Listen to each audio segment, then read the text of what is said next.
Alrighty. I feel like we've been gone for a long time.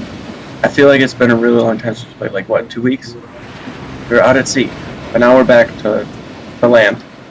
Speaking of which, last we had left off, you were traveling across the Klemt Sea by the ship, the Gilded Gust, which was captained by Captain Hawthorne, of which you got through means of Connor speaking with Fletcher and kind of discussing. Ended up upon the ship where you spent a couple of months out at sea. Time is a little dodgy as to exactly when it is or what day it is, but nonetheless you have arrived at Azash. Along your travels on the sea, came across a creature of the sea of which you had been told it was a Crendelax. Shadow got into a small little predicament that kind of caught up to you guys and was a little forgotten and seemed to have just been dealt with. But the League of Coin had pretty much sent for you guys to be brought back to Leland. Shadow was paralyzed by some sort of a poison, but had been healed and tended to. You guys now have rowed your way up towards the beach on a small rowboat, probably 2 or so of them. All of you, Skip, Orem is along with you as well.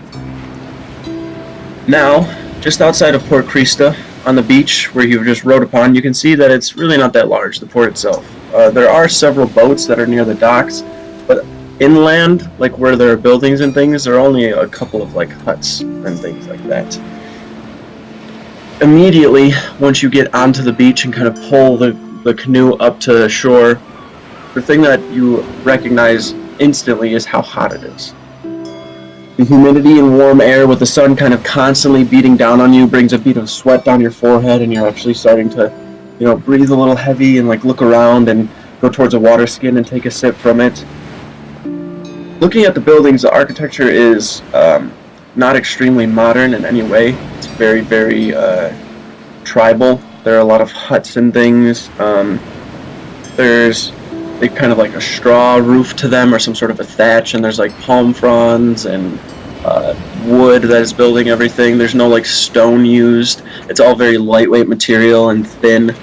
You'd imagine as to like kind of keep some sort of a cool environment while you're inside, and it's not very insulated, and everything's just kind of very open as well. You don't see very many like doors or anything like that. There's more of like almost like a grass kind of sheet where it's just like all this twine has been brought through a bunch of fronds and things, and it's more like a sheet that you just kind of push over into the side. The more you look, the more you actually start to see. There are palm trees everywhere. There are like these probably kind of crab-looking type creatures that are about this big that are just kind of sitting on the beach. They kind of look like rocks, and the second you kind of walk past, they just like kind of pop up and then like walk really quick towards the water and then get into the water and just kind of plop down again and just kind of sit there. You get more inland towards the actual port, and from what you can see, like the jungle over towards the right side of where you'd be looking, it just seems like full of life. The trees are probably a good 12 to 20 or so feet tall, and then varying in lengths and like heights taller than that. The very palm trees and those like canopy type willow trees in the side of there. It's this very, very lush green color outside of where the actual sand that you're standing on now is. And the sand that you're standing on is this very fine kind of yellow. It's not like gritty or anything. You just kind of pick it up and it just falls very, very gently out of your hand. Stepping on it, it's kind of warm. Like if you don't have shoes or something on, you can feel the hot sand beneath your feet. As your attention kind of gets brought back toward the port, you actually see a pretty well-dressed Bengarran who's waving kind of at you. Seems like he's trying to flag you down. He's just standing up on top of a dock that's going out, but more towards like where all of them kind of centrally meet. He just sees you and just kind of waving. You're all just standing on the beach right now with each other. You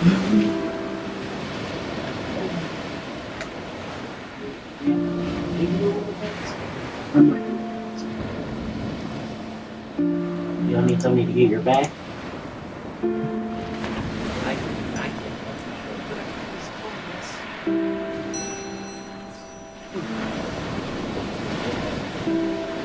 on the beach where we're at.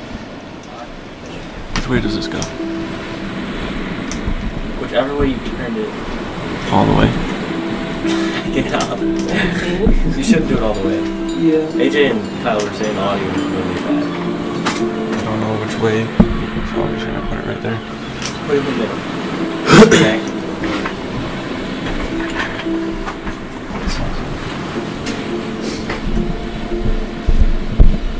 Alright. I'm playing. No. Alright, good. It seems like it'll be alright. Alright. Sorry. You guys were doing whatever you're doing. You say we're on a beach? Yes, Or you're on dock? the beach right now. Okay, beach. You're looking over, can see like where the beach Is there anybody else on the beach? on the beach itself, looking like past the port, not where you actually rowed up to and beached.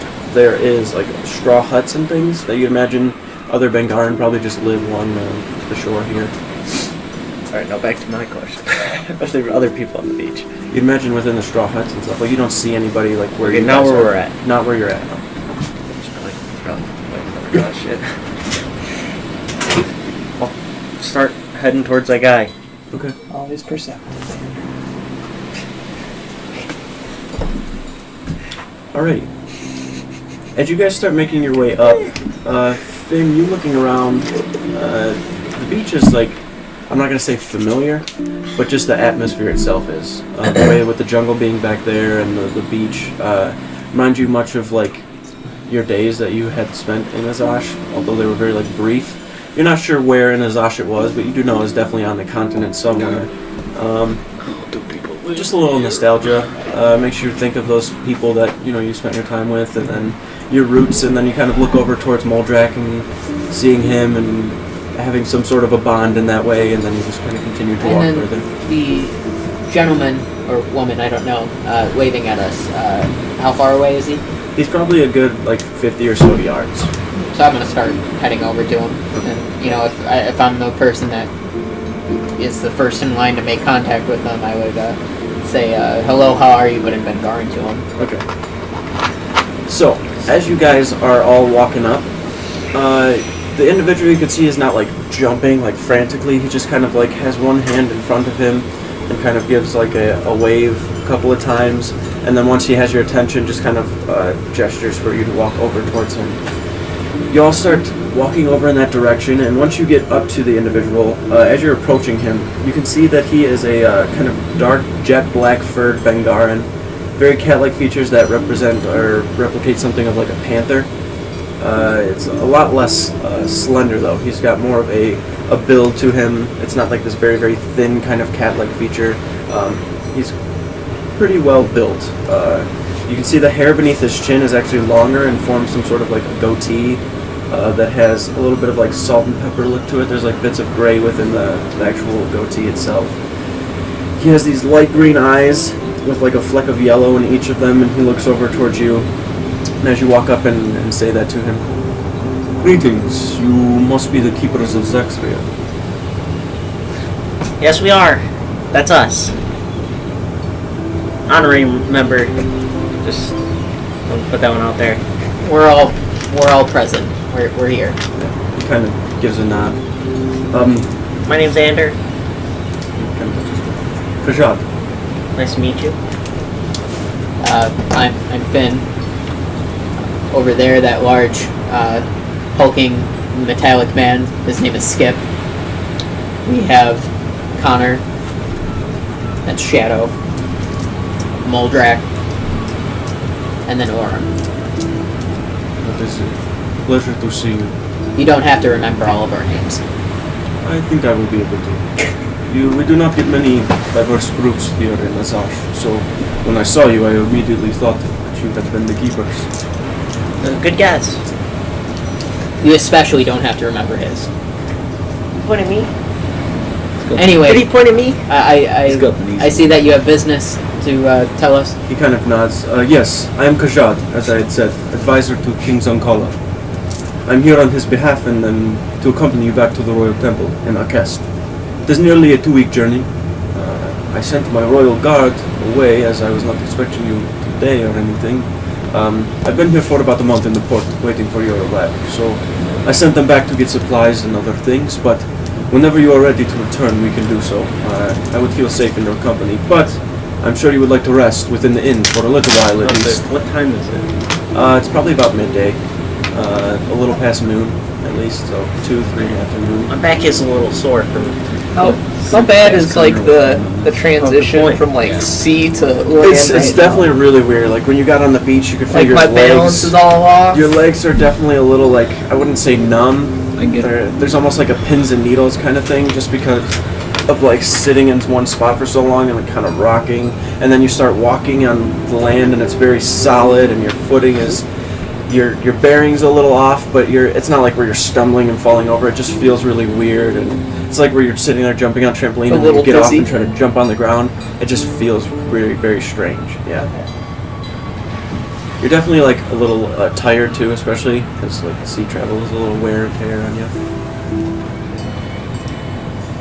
As I'm sure the sea was not kind to you.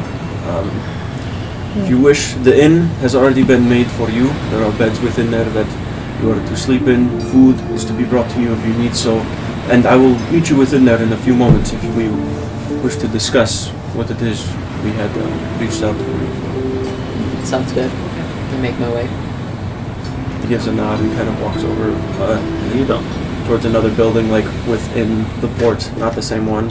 It directs you over towards a building that you can see. As you walk toward the inn, you can see that it's pretty small. It's nothing too fancy. The interior is very natural as well. It's essentially a large gazebo with about 8 or so hammocks that are in these small kind of cubbies towards the back that have like that same kind of grass sheet in front of them. You can see behind some of the small sheets where the hammocks are, it's pretty much just a hammock, and then there is a small like table that is pretty much just like a rock that's been like chopped and like carved away, just like a small table to set something on in each of the small hammocks. There's really not much privacy, but it's still very nice, even though it all seems like really natural and tribal in a way. It's upkept very well. The inn itself is built on top of the dock, so it's not on the sand. There's like a wood floor to it. How high off the ground are the hammocks? The hammocks are probably like, they vary from like 2 to 3 feet. It's nothing too crazy. So like when you lay in it, you're pretty close to the floor, but not on the floor. You're a good foot off the ground. And they're quite large. I mean, they're like 7 or so feet in length, as Bengarrans are pretty large. This thing's gonna be fucking impossible to get out of. It's just gonna fall in and it's gonna... Impossible to get in and to get out of. 2 feet? It's like fucking at my chest. There is also a small central table in the center. It's pretty much a large...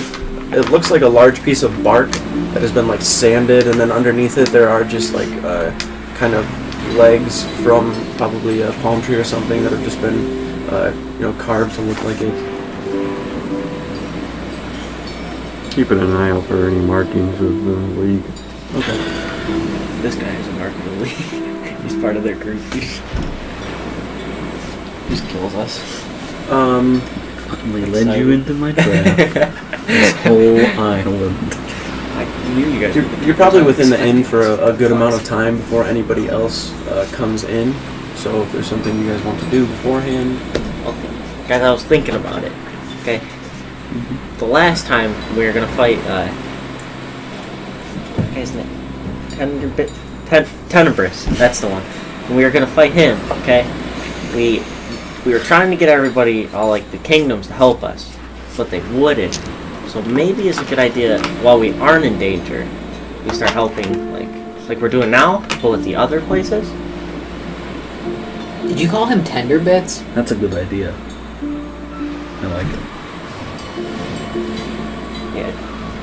I mean, we are. I mean, he only killed our friend Connor. We are here now, He's not dead. Look at him. and after this, we have a plan to go to He's got like Southbrook. 15 years. So we could spend some time helping out Southbrook when we go there as well. And then, I mean, I don't know if they'll let us in, but Vanore is the next closest place to that. I think Moldreg has the right idea. There's 5 kingdoms, right? Or This I place. don't know if we're going to be able to get to Ezzeron at all, but we should.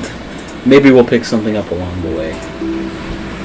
Who knows? Well, as long as we can get like half. Yeah. That'd be pretty good. Anyone else want to lay down? Yeah, somebody want to lift me into this hammock? I'm just gonna sit at the table. Anyone? Rest. Yes. I set you in there like standing up so you fall in it. Trying to stand in a hammock. Said they were gonna bring food to us, or do we have to go search that out, or? He said it'd be brought to you. Alright, well, I'll if it's room service, I'll head to my room. If not, I'll wait around for it. The hammocks, inside of them, it's not just like this tied together bit of leaves and grass and stuff. On the inside, there's like a very, very soft kind of fur bedding that's on the inside of it. Not sure what it's from exactly, but like laying in it, it's just the carcass. Very, very cozy and just kind of like wraps around you. For those of you that do lay in the hammock, you kind of instantly just nod off. It's very warm and, well, not warm, but it's nice and just kind of welcoming to fall asleep. A couple of you doze off. For those of you that are still kind of awake, there is a bit of time that passes. You can hear from the outside, just like a quick, "Hello." Anyone What? in there? Hey, guys, wake up! Wake up! We got company. Hello. Yeah, welcome in. The That's sheet, fine. The sheet kind of opens up, and he walks in. Oh, good to see you. As he walks in, you see a Bengarran individual. Has very, like his face here, there's like whiskers that kind of come a little further out, but they're not like really thick. So it's almost like a handlebar mustache, but it's just the whiskers do Love that. that. So as he like makes his way in, you see the features on his face. He looks like he has kind of a golden brownish fur with like black spots and stuff that are all throughout.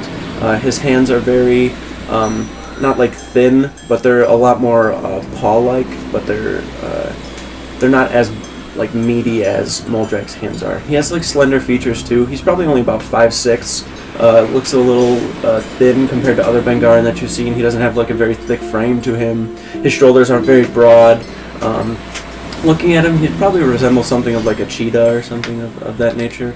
Kind of walks in. Cheetah with a Is, handlebar mustache. A pleasure to have met you. I am Renari. I run the port here. I am Portmaster Renari, I guess. And he kind of like gestures, and then you see like another set of hands like hand him a plate, and he grabs it and brings it in. You can see a very, like one of those very large crabs that were on the beach is just laying on top of there, and there's like a little bit of steam kind of coming off the top of it. You can see that there are a lot of like seasonings on the side, and there's like a small cup or bowl that has some sort of a liquid inside of it that has like seasoning inside of that as well. Butter? It doesn't appear to be butter. No. It's definitely not butter. No. It's he just sets it down onto the table for you to feast upon. If you need anything else, I'm 2 huts down to the left. You are the greatest. And then Finn immediately starts eating, but he also like gestures Orem to join him. Orem just sits next to you. All right. And he kind of reaches forward. First time? Guys, I need some help over here. I can't. Roll out. Roll out. I'm gonna try to roll out. Make an acrobatics check. It just flips upside down, but you're still stuck in it. We're solid.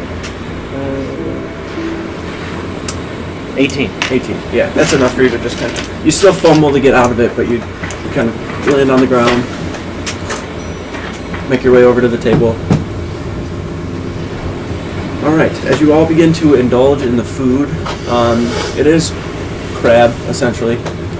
It's just in a very, very large form. I mean, the crab itself is about this big. Just sits on the table. The liquid that is there is more of like a very oily kind of thing with just a bunch of seasoning on the inside of it. It's more to just like attach all of the pepper or whatever kind of garnish and parsley and whatever the hell kind of seasoning is going on to the actual crab itself instead of just kind of masking it. Definitely dipping it. Yeah. It is very good. It has a very, very savory taste to it. As you're eating, the sheet kind of opens up, or the grass door, and you see walk in Kajal again, steps forward. Not interrupting, am I? You're No, welcome. come on in. Join us for Is there this like trip. is there like a water crab, or is it basically just enough for us? There's a good amount of it. There's not enough for us. But the way like Moldrak eats, like, I was gonna offer him some, but It's like probably I already don't want to gone, like let's be offer honest. him nothing. What crap? Yeah, like I have like one of the legs. I'm like, you want some? no, I am okay. I have my own rations and food. All right, buddy. I'm just leaving. He kind of gestures to the seat. Mayor Yes. takes the seat. Is there like a Bengarran saying that would like relate to this situation? Almost like a like. Okay, how does it? What do you mean? What No, is the like you know situation? how like I'm trying to think like I feel like I would say half my words to him in Bengarran like just to make him feel more at Just gotta home. just try and flex on him. Yeah, or just trying to show off. But flex like on us, but- I don't know if I said like, do you want some? And he was like, no, thank you. I probably would have said, all right, buddy. But like in Bengar, like the way a Bengarran would say it, or like all right, partner, or all right, fellow comrade, like whatever the equivalent is. Yeah, nothing really like that. The only thing that they really have that's universal to Bengarran is Malar. I saw my dad. I saw my dad. Just like that. I saw my dad. No, but Malar, like Malar grace you, or may you be met in the Beastlands and things of Beastlands and Malar are very, very related. Because you guys kind of went over it a little bit in history, like the main focal point of a Bengarran. Most of them generally believe that in death they go to the Beastlands and take on their full like apex predator form. So like when Moldrak passes, he is reincarnated as himself still, but in a more natural state, in a primal like apex predator form. I mean, like besides history, but like would Finn have like a pretty basic knowledge, understanding from living with them for a Yeah, time definitely period? that Malar is Yeah. extremely important. Yeah, so I probably would. That would have definitely been your first glimpse at any form of like religion, was Malar and the way that the Bengarran kind of worship him. So like, Malar be with you, or like Malar bless you, or Malar look over you, pretty much Malar anything. As he sits Although I and don't know is if that really applies kind to of giving sitting around the table, Yeah, true. you guys can see that he is a very calm individual. Seems very together. It definitely seems older from the features on his face, the way his hair is kind of colored to a gray, the way he carries himself, his speech. His Bengarran is very, very proper whenever he speaks it. As he's sitting there, looks over towards all of you. I'm sure that you want to know exactly what it is you are doing here. Maybe some idea, yes. He kind of nods. We Bengarran and Azashians alike are no strangers to danger. The jungle is not friendly, but it provides. We do not fear it, we respect it. There are beasts and people, tribes, that live within the jungles. They are not too kind. Predators of the forest, savage beasts that live within there. The jungles, as I said, are not kind. But we adapt, we overcome, we do what we must in order to survive and thrive as a culture. We do what we can to keep the natural rhythm of the jungle. We do not wish to disturb it in any way or impede on its growth and evolution. We just wish to be a part of it.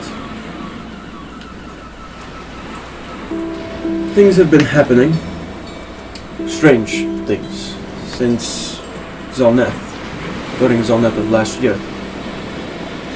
Occurring outside of Alcest, which is our capital city, unexplained disappearances, sightings of strange creatures that have never been seen or heard of based on description.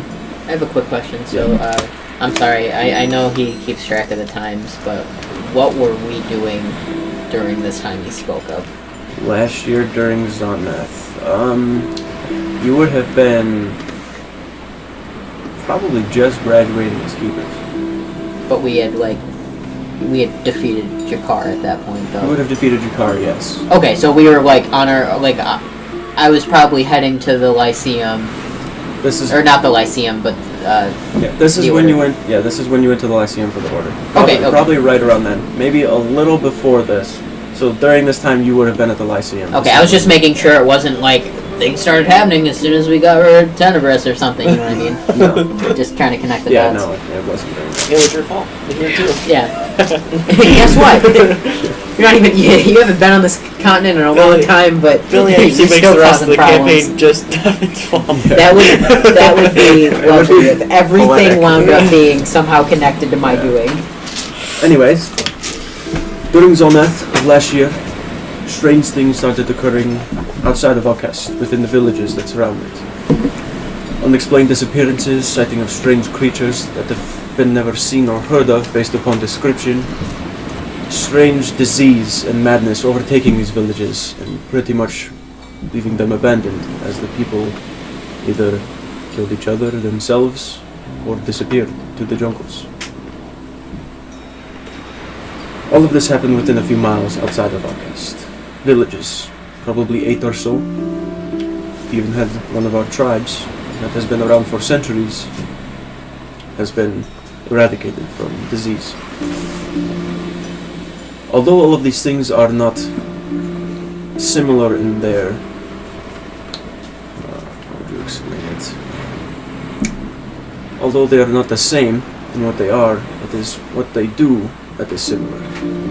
The disease ends up killing the people off. The creature, whatever it is, ends up taking the people, and we never see them again. So although it doesn't seem related, we know that it is. There is some force or some thing, or creature, or whatever it is that is causing this. We're not sure what it was that sprung it about, or if it's something that is just passing through, but we do not know what to do. We have looked into it and it is very strange to us. We do not understand it. Some of our seers and shamans have looked into it and we do have nothing. We have nothing. You are our last hope. So we've reached out. Well, nothing like this has ever happened before? No. How do you know that this is not just the natural order of the jungle, as you had said before? He kind of gives a nod. This is what Zonkala had thought, King Zonkala. We looked into it. Much of what it is doesn't seem to be affecting anything other than the villages. Creatures still roam. There are also other people within the jungles that are not of Bengarran, but are still Azashians that are unaffected. We thought that maybe they took some part in this, but they did not. We looked into it and have had no progress in finding out whatever it is.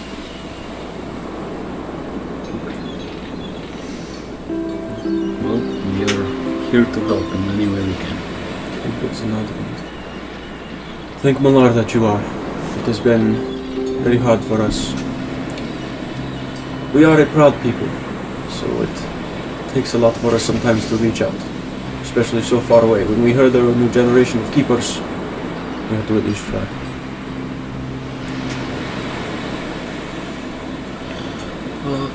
I think most of us have rested up.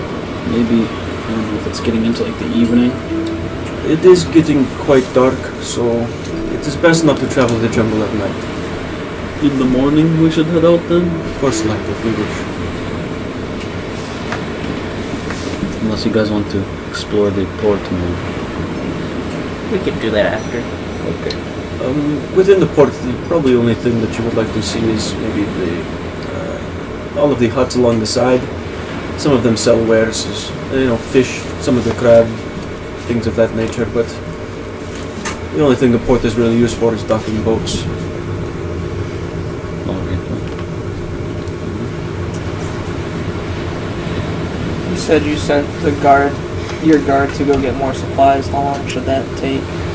I sent them probably 4 or 5 days ago, so another 7. Do you think it would be wise to wait for them, or just to start heading back? I would hope you are capable, yes? Yes. Taking care of yourselves, yes. I feel safe within your presence, so... What if we arrive back there and they're already heading back towards the We will port? meet them along the way, if anything. Okay. It is the same path. We're going... It is up to you where you wish to go. There are a couple small villages outside of Alcest if you wish to go and look at them. Some abandoned from whatever creature or thing it is. Some of them are still intact but have dealt with things of the nature that I spoke. If you'd like to investigate some of it yourself, or if you would like to go to the city of Alcest first, it is up to you. It might be wise to take a look along the way, Yeah. at least at 1 or 2 of them. I'd rather want to see something of survivors so we can speak to them. Alright. The first village we'll come upon is Warula. It is a small village of probably about 80 or so people. What was that taken by? What is it? Was that taken by anyone? Or anything? It has dealt with some grievances, yes. There have been, mainly from here, attacks of creatures. They don't really take bodies. They're more just found. What did you say the name of the village was? Warula. Werula.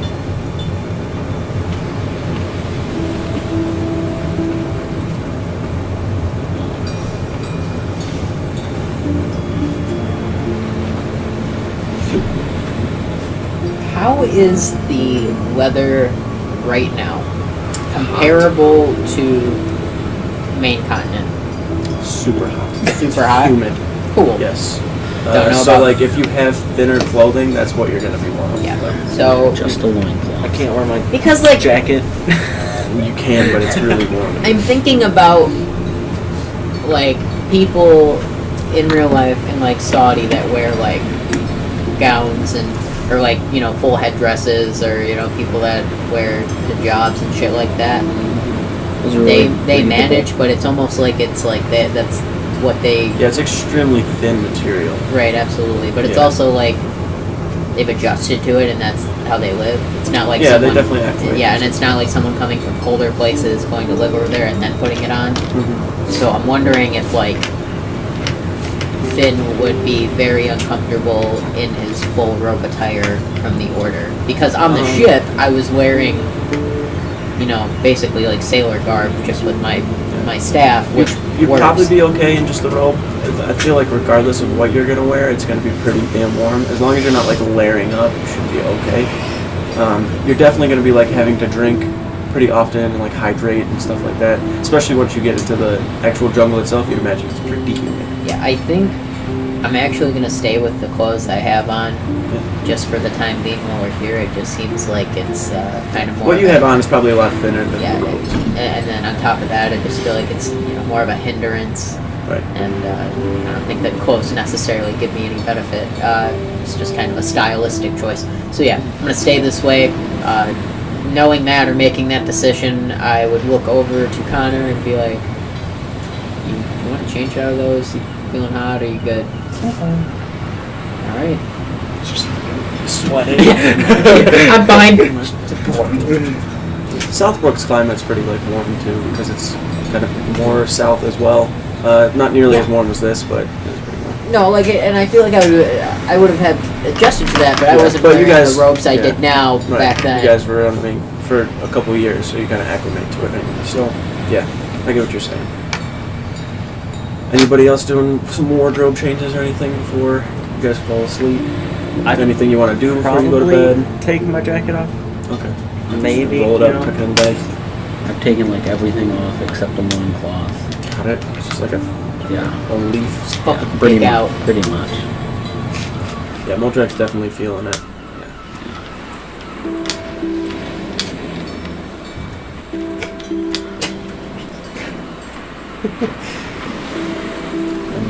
I kind of Not do as want to hot go to as that, go to maybe a store before we leave. They can get some shorts. His pants are pretty Just cut them.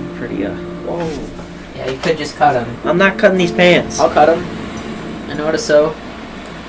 Do you want me to do that for just you? Get new, I'll just get get short. Alright, waste your gold. It's like I tried to help you. probably not even a gold. You don't really. No, it's okay. Just a keeper trying to help another keeper, but alright. It's more of like a barter system here. You don't really do much of gold. Oh, I Keep your change. I have just common More clothes. change.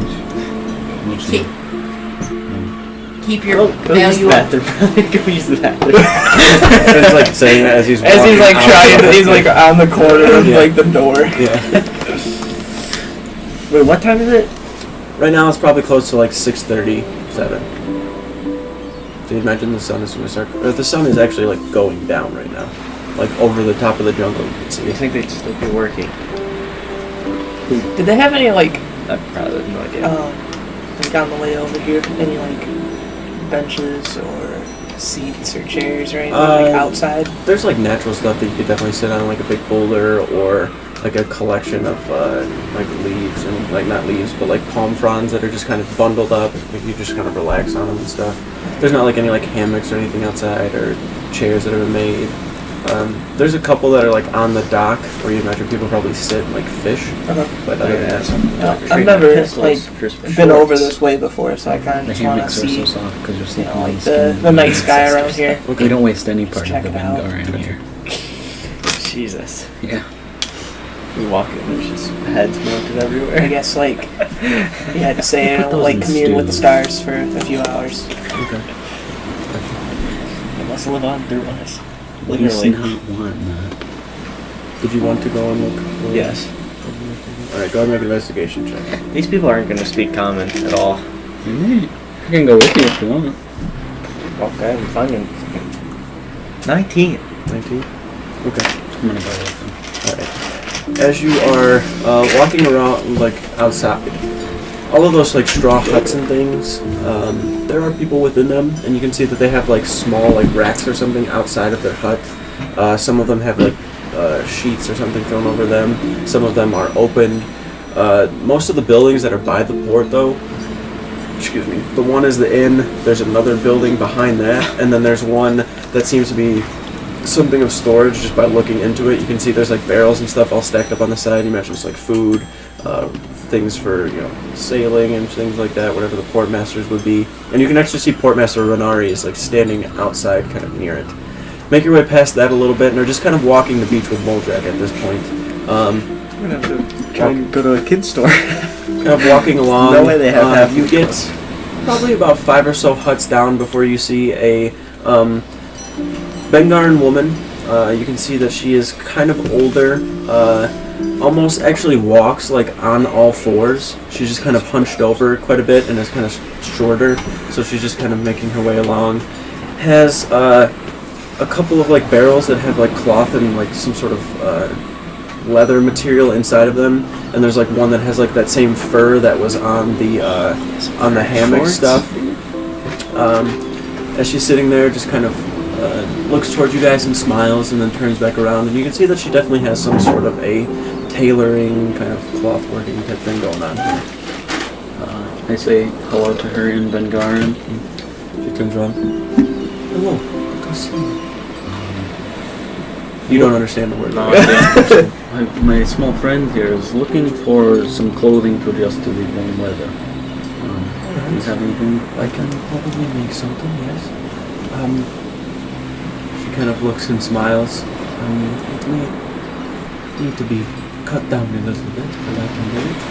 Okay. What is it? Just anything in particular of material? Something that's not going to be too hot. He's not used to the heat. Alright. First time to Azash, I take it. I think so. She looks over and smiles again.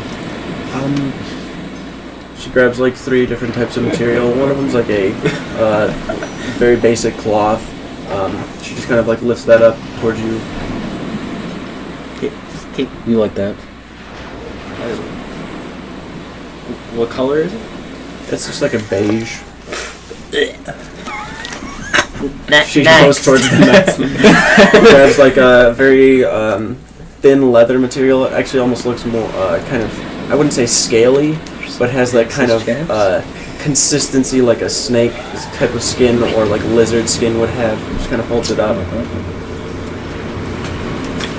Okay. Wait, do you speak common?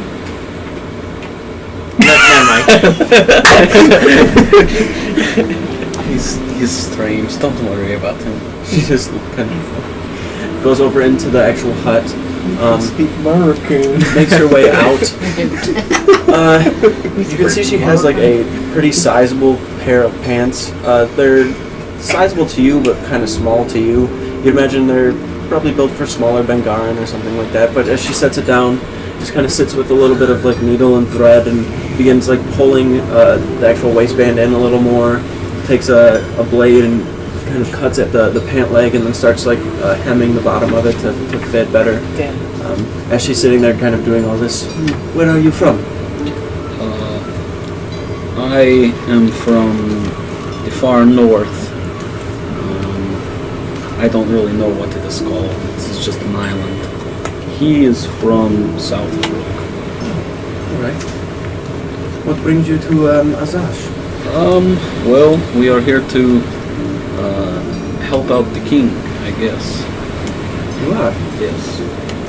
Oh, I heard talks of people coming from the mainland of Ophelia. That is right?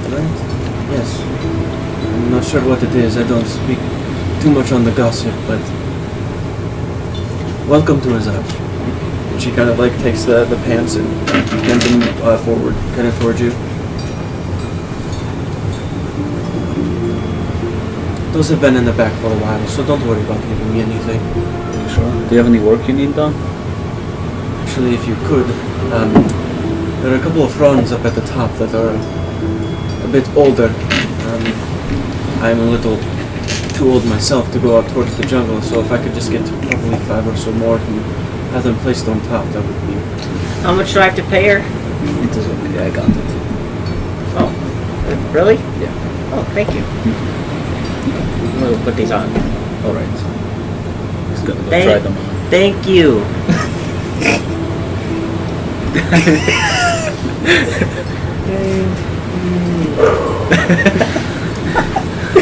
While he's trying his pants on, I'm gonna collect those. Okay. Go make a perception check. 19. 19. As you get towards the kind of edge of the jungle, there are fronds that are just kind of scattered about. It's probably a good half a mile away from where her hut is. So you'd imagine it's probably not a great walk for her, and it's kind of uphill at some points, and there's stuff all over the place. Make your way past a couple like small little crabs on the beach and some larger ones. They don't seem like very territorial or anything. They're just there doing whatever. Just kind of like pop up and then skitter away and then pop back down. Once you get towards the edge of the jungle, you'd imagine there'd be like a good amount of noise coming from there, but it's just like an occasional like screech or something from within, and it kind of like makes you look up, and the quiet within is very eerie. There's like an occasional like insect noise or something, but you just kind of look in, and it's very ominous because it just seems like it just keeps going. Pick up a couple of the fronds, go back, set them on top, and just kind of take some sort of thread or something around and tie them down a little better. She kind of walks forward. The Lord bless you. Thank you. To you as well. She makes her way back into the hut. They fit good? Pretty nice, actually. I just imagine they look like Janko jeans. I don't know why. Or wait, they're skinny jeans. It just totally does not match like the whole universe. They are like a little baggy, like in the middle of where your waist and the bottom part is, just because the material is just kind of a little larger, and the only thing she could really bring in was the top and the bottom, so they kind of look more like parachute pants. Nice. But they're not like... How many leather straps and zippers are there? Do they look like Sora's pants from Kingdom Hearts? Just Where did they get zippers? so many pouches. Well, the time out. technology for Actually, Probably makes real zippers. shit. There's probably zippers, right? I don't know. No, very it was a small. zipper Very invented. small. I feel like Recent. I feel like Really? Yeah. you wouldn't like. There's a lot of buttons. Nobody really has Buttons is Yeah, more it's of like a... a nut. We can do cool designs. They can be like true religion pants. That's about it though, as far as buttons and bells and things. You went to the southern continent and got some trues. Is there anything anybody wants to do before you guys take rest? I'm just gonna head back to the tavern and get in one of the hammocks. The zipper was invented in 1893. Yeah, so that's fairly recently. Yeah. If there's, I'm sure there's sand all around. So Yeah, I'm you're on a beach. kind of like cool. That's so douchey. Yeah, you're on a beach. Yeah, Fuck. in my element, just fucking around with it, Yeah. just splashing it like water. Round, round. Is your power increased because of this? No. Okay, that sucks. Alright, so as you are on the beach, Finn, you can kind of see Connor over to the side. He's probably a good 50, 60 feet away from you. Like, as you're on the beach, he's up on the dock, just kind of looking up towards the sky. Connor, as you're looking towards the sky, it's very, Romantic. not romantic. It is once Finn gets It's very nice to be able to be actually like sitting down, looking up towards the sky and taking in everything. The sky when you were on the boat, when you look up like that and you're kind of rocking around, it's a little disorienting in a way. So it's nice to be able to actually sit and just kind of focus up on the sky. Where you are kind of gives you a completely different perspective of the actual sky itself. Now it's more of like a summer sky. There's a lot of stars. The constellations are still up in the sky. Like the Claw of Malar is pretty much just directly over the jungle from where you're sitting and can see. And when you look at the stars, it's not like dots. You know, they kind of show some sort of an image for you. You can see the wave of Thassa off in the distance, like very, very low to the horizon. There are a lot of stars that just kind of sit by themselves, though. They aren't belonging to any constellation. They're just kind of like spattered all throughout. There's a large like kind of cluster over towards the side that just kind of sits there and kind of flows about. There's no like shooting stars or anything. It's just very serene and peaceful. And being able to just kind of sit there for a while kind of relaxes you, and you kind of take a moment knowing that, you know, things could probably get pretty dicey eventually, so it's nice to just kind of breathe and relax. And especially going into the jungle with some sort of a huge canopy, you'd imagine you're not going to be able to see the sky much. Yeah. So just taking the moment for yourself and looking up towards the sky. Yeah, it's more just like, I guess instead of like meditating, that's sort of like what Connor does, just to calm down. Yeah, for sure. Alrighty, After doing that for a bit, probably just head back, gotcha. take a snooze, and get ready to wake up early. Alrighty. As you guys begin to make your way back. Sure, do you have a pen or something? A pencil? Sure. Careless whisper in my head all the time after that.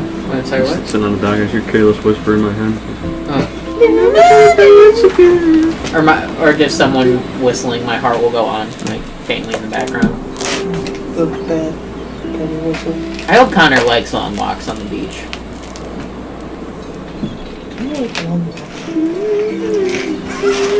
I like short walks off of A bridge off of the bridge.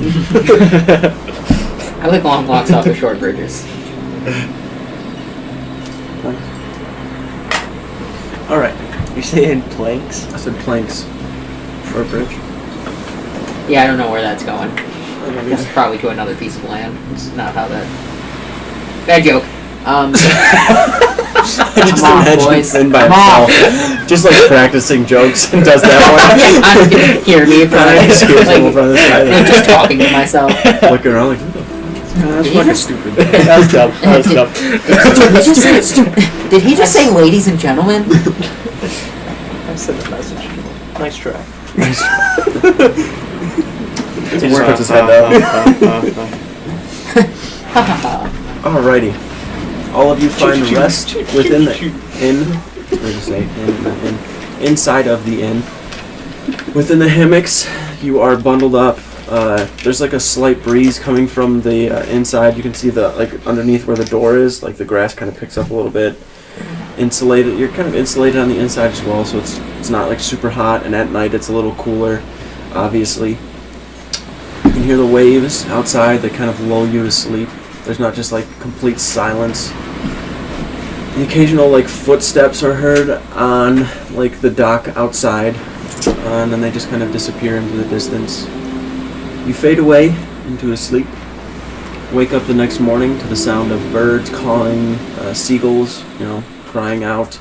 People are a lot more lively in the morning. You can hear for Finn and Moldrak words being made out. In Bengarran, people just discussing back and forth. But for everybody else, it's very kind of deep speech. It's not very guttural. It's very clean. It just kind of flows very, very nicely.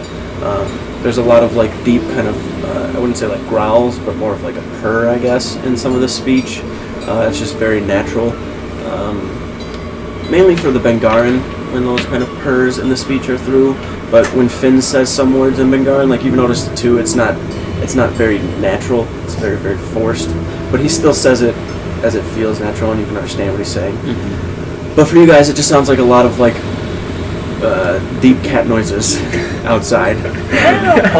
But there are actual like words that are very. Is it like the equivalent of like when someone at Taco Bell tries to say something super Mexican when it's not? Like, can I get a quesadilla? That's you in Bengarran. They try to roll an R that isn't there. Yeah. All right. As you wake up, once you get out into that kind of central area, the portmaster, Renari, is out there in actually the kind of central area and is setting down small plates. And then on each of the plates, he puts down like a piece of meat that has like legs on it still. It just looks like a lizard, pretty much. It's been cooked. It's on a stick, and he just kind of sets them all down onto the plates. There's like some sort of herbs that are placed upon the top of each one of them. Oh, I did not mean to wake you if I did. This is for you to eat before you leave. I know it is a little off-putting. It makes it easier if you just take away the legs. That way it just looks like one piece of meat. But enjoy, either way. That's not going to eat your legs? He just kind of like disappears outside. They don't look at me weird. Anything. Not really. You kind of like blend in without. I'm just like trying to, eating away. You slip in a tin You're very can. covert, so your attention doesn't really get brought to you that much. As opposed to like meeting you would be a little different, but for the most part, you just kind of fade in the shadows. I don't like them, but I'm like, yeah. At like a quick glance, nobody can really tell. It's just like, oh, what's up, brother? my face is a little longer. Yeah, a little bit. Some complications at birth. All of them are perfect, okay? Alrighty. As you're sitting down eating, there's also a large pitcher of water, and upon drinking it, it's a little sweet, very coconutty. Definitely some sort of like coconut water or milk. For a second, I thought you said picture. I'm like, why is someone just carrying around a picture of water? In case you get thirsty. Do you want this? That's just like a weird magician. He just pours it to the side and the water. I love it here! And then he's walking away, you see a picture hanging from the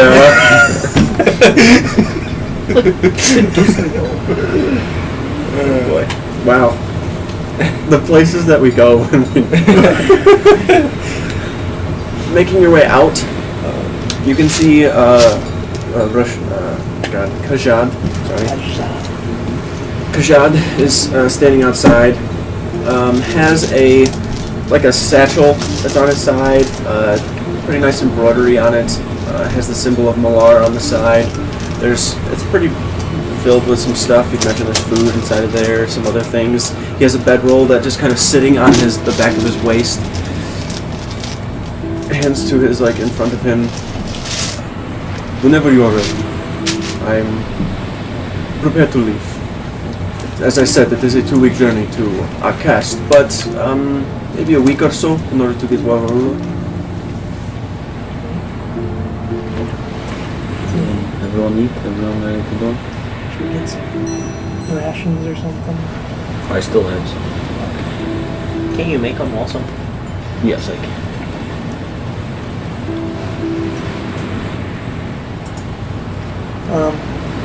Not knowing what's ahead in the jungle, I'm just gonna cast Mage Shield on myself. Got it. Extend it. 16 hours. Yeah, I got my staff of stay alert. I know how it goes. Gotcha. Probably my eyes aren't as trained as they used to be. You know, since I haven't been in this type of situation in a very long time, so definitely probably takes like some higher level of focus to, because everything just kind of blends in. Alrighty. What could we like run into in the jungle? You got more than you would like. There are several beasts and creatures within the jungle that I myself would never want to come across. There are extremely large reptilian-like creatures within. There are plant-like entities within. There are even, as I said before, strange groups of people that live within Azash.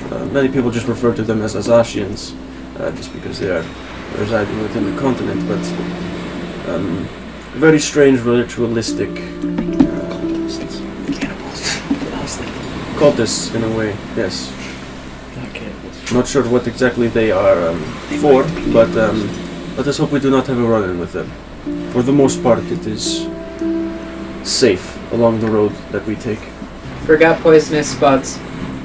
Yes, there are many a thing that are poisonous within the jungles too. Don't get bit. I like turn to Ander, I look in the eyes. It's crazy in there. Why'd you say that? Hey, look, I was in there. I was in there for a while. I'm good. You good? You good? Oh, okay. Joking, you're gonna die in there. Is there another path? Is there another path we can take that, like, on the beach? A few more days? The city is in the jungle. A pest is within the jungle, yes. You'll be fine. There's a lot of nice people in there. There's a whole city in there. You think they survive? You can probably survive. They're also about 5 benches on your size. Got a point. There are probably halflings in the city. You can see Kajad kind of starts walking away as he probably doesn't want to hear the conversation you guys are having. You're going to be fine, I promise. If you get bit by anything, no. We can try and cure you. Better put that jacket on. So nothing bites you. Well, if something like poisons you, I can probably identify the poison. Skip. Yeah, I can. I'm gonna get poisoned. I can definitely identify the poison. I don't want to get Skip poisoned. can heal You, the I poison. mean, it's. Skip walks over. I will take care of you. Can I go on your shoulders? You don't want to Sure. be that Mine's tall on his up because shoulders. you might get hit by like a bird or something. Big bird you might know, carry a you big, off. a big poisonous A big insect that flies. You don't want to be too high. Like a chihuahua getting abducted. Can you You might get slapped in the face with a This vine. is really degrading that, but can you hold me? He just leans down, picks you up, pulls you up to him. This feels weird, It's to be honest. just like a baby It's carrier. strange. Get him one of those front. Yeah, front baby character. And you just like... just legs dangling. yeah, but he's facing his chest, so he's like,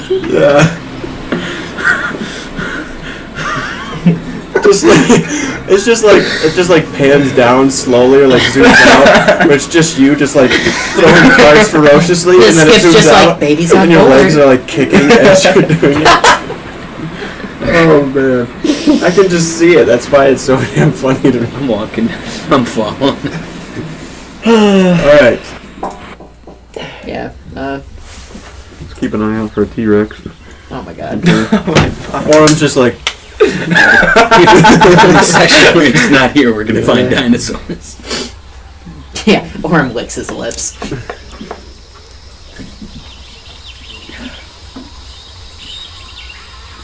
the beach Welcome anymore. to the jungle. Making your way into the dense jungle, the noise is plentiful and exotic. Caws, cries, howls, cackles, chirps, and grunts fill the air, and they echo throughout. Although there are so many like trees and stuff, and there's this canopy, everything just kind of echoes and carries, and almost like you feel like it's all part of one another. The sound blends throughout, and there's like some sort of a chaos, but there's also order to it.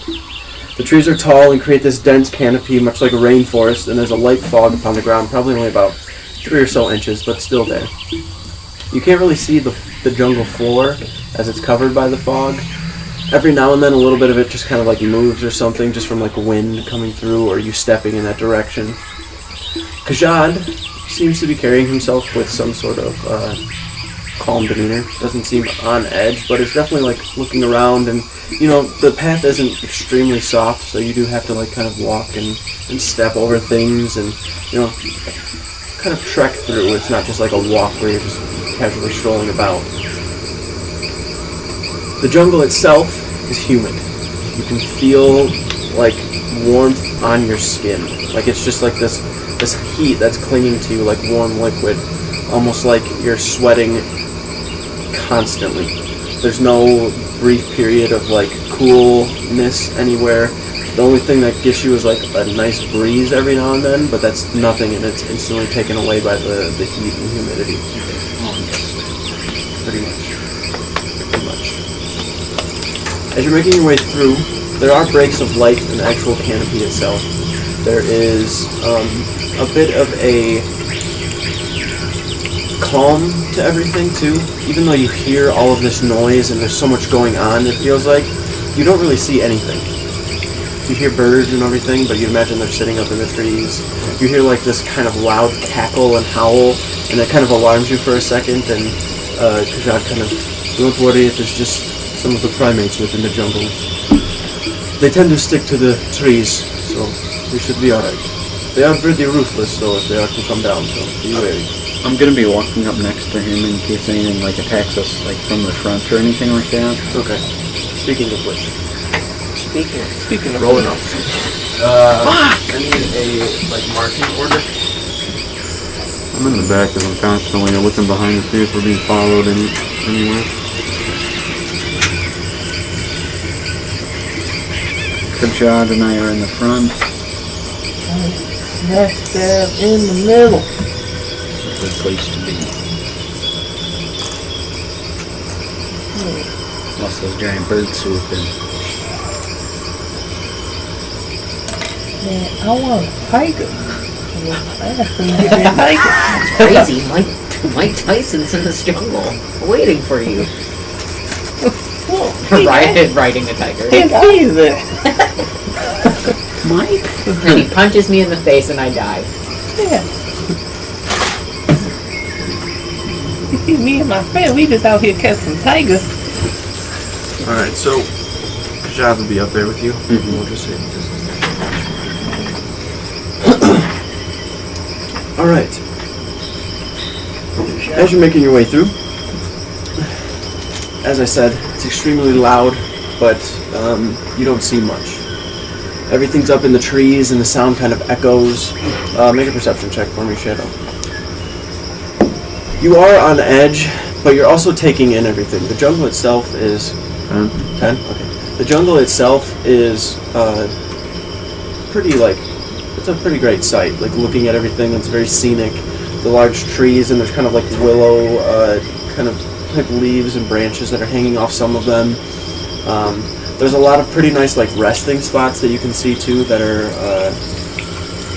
would probably be suitable at some point for like rest throughout the night as you pass a couple of them, and you see several of them, so you'd imagine if you were to try to take camp at night it wouldn't be too hard, although you would definitely have to have somebody up at all times just because of the environment. As you're making your way through, there are a couple of creatures that you see along the way. None of them are extremely alarming. You do see like the occasional lizard that darts across the ground or something, but doesn't seem dangerous. There is a probably quite large creature that you see as you start kind of walking. Kajad just kind of like stops and points over. You see a very deer-like creature. It has like longer fur though. It's pretty much a deer with long fur.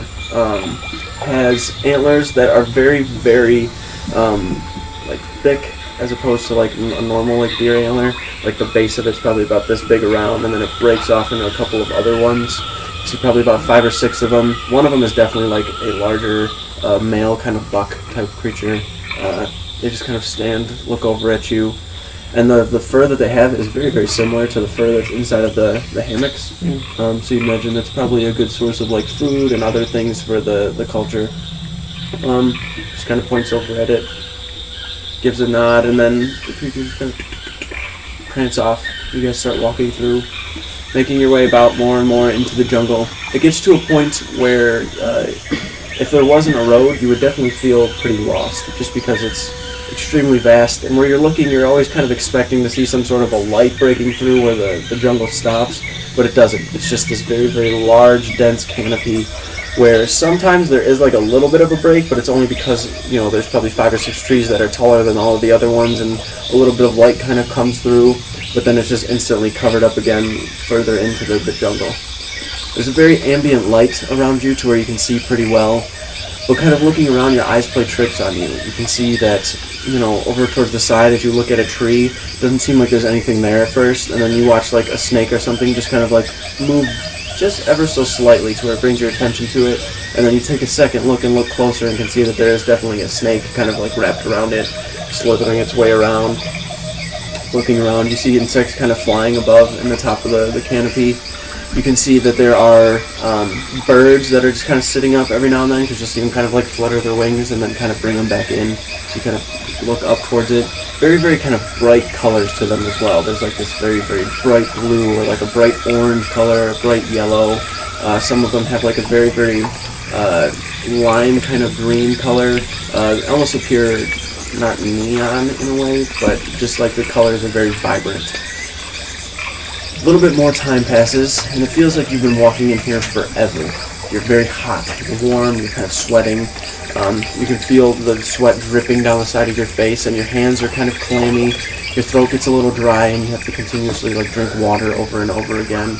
And if the need for it arises, I'm sure Moldrak can get more water, but you guys are pretty set for the most part, drinking and drinking.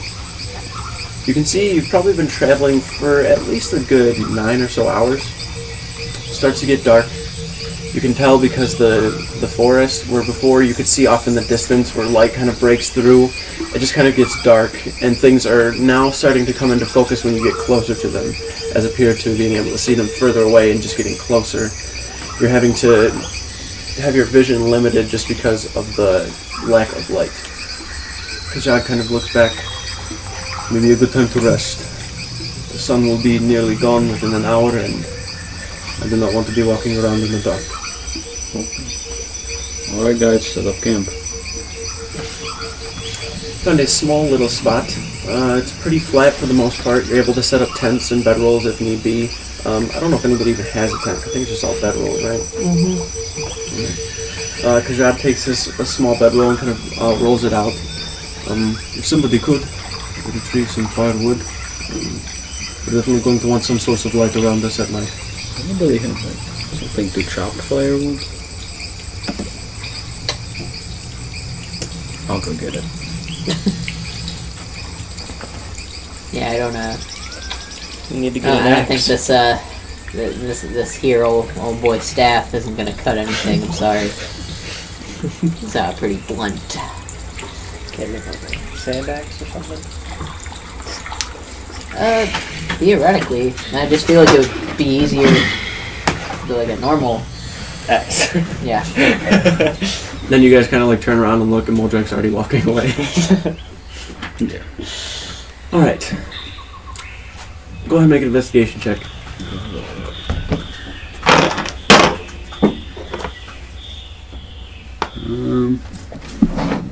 12. Alright. As you kind of start leaning down, you can see that there are a lot of, it almost looks more like driftwood just because of the type of wood that it is, from these like large palm trees and like willow trees. It's very, very like rigid and dry, so it seems like pretty good wood. You start kind of picking some of them up.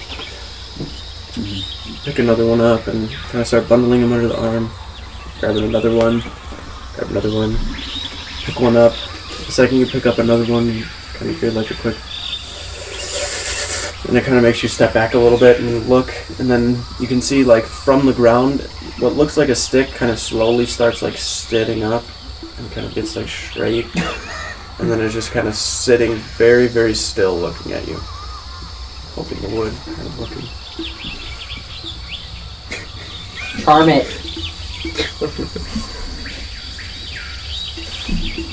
You don't want to do that, buddy. He's trying to There's fucking... another... And then you watch the head kind of go to the side. He's trying to intimidate a snake. A steak. I will fuck you up. I'll fuck you until you love me.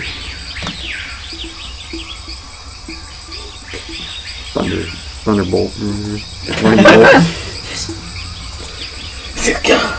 Cast a fourth level on it, or a third level? No, I'm just gonna Beat the shit out of it with your melee. No, I'm just gonna do like a little. I'm gonna stick my hand out and just do like a produce flame, just to kind of scare it. And burns down the whole entire jungle. Good job. It's all wood. Which is true. As we're trying to collect wood to make a fire, okay? Mostly the bear comes out. Alright, as you take forward and kind of push the flame up, it gives you a better visual of the actual, what you imagine is a snake right in front of you. Mm-hmm. Once it comes to like focus, you can see the sides of its face are very, very rigid. They look like there's like this kind of dark brown color and look a lot like wood itself. The snake itself is kind of like a dark brown with like streaks of black and stuff through it. And as it's sitting up, like looking at you, you can see that it has like two extremely large fangs that aren't like very close to the mouth. They're kind of like extended out and then they curl back. You can see the bottom ones are more flat, and it appears like it almost just kind of like latches on and pulls back.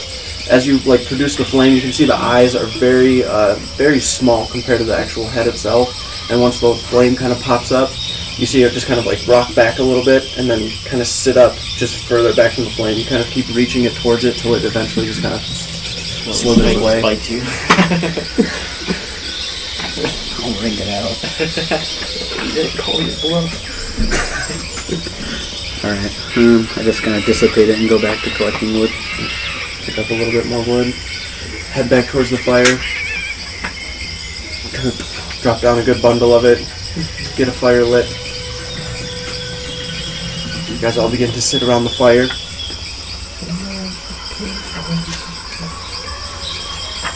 Kajad kind of sits back against like a log or something. You can see him just kind of relaxing and taking a moment to catch his breath. Word kind of traveled fast of your title, you know, becoming a new generation of keepers. And what we've also heard is you've already dealt with some, well, not some threats, but several threats to Ophelia. And very well could have been Zaxria as an entirety, so thank you for what you do. Yeah, there was this big monster who was like, had a bunch of eyes. Crazy. That was one eye. The small ones on the side. Yeah, he's got... One main eye. And I thank you for being here as well. I've been in Azash my whole life and advised not just King Zankala but his father. He is a good king. He's merciful and strong. That's what he needs. While we're sitting here around the fire, so no one has to really tend to it, we're just gonna make a unseen servant have it tend to it for us. Okay. You guys watch Connor just kind of sit there and pull from the necklace and then throw like a cluster of stars at the ground. The second they hit, you just kind of all like look over at it. And then you watch all the stars kind of slowly start getting bigger and bigger until it forms like feet, and then it forms legs, and then a lower half, a torso, arms kind of come off the side, and then a faceless head pops up, kind of like looks over towards you. Just tend to the fire. Just walks over, you watch it kneel down, just stare at the fire. Starts to get a little low, just grab the stick. Fucking legend. Just keep staring at it. It looks at you. Taps. Back. You wave your hand in front of its face. Anytime it's just like, What's his name? Servant. He won't be around for long. you see it just staring at the fire. Hey, guy, you got a name? And there could be that.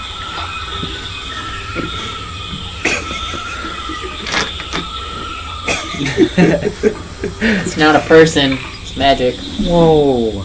No, like it generally is not a living being. So he doesn't know how to talk?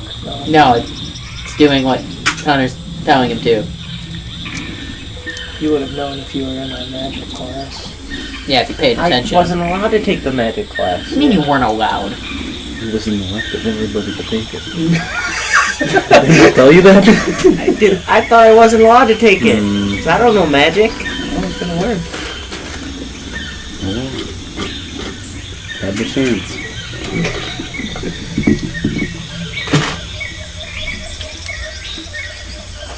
So,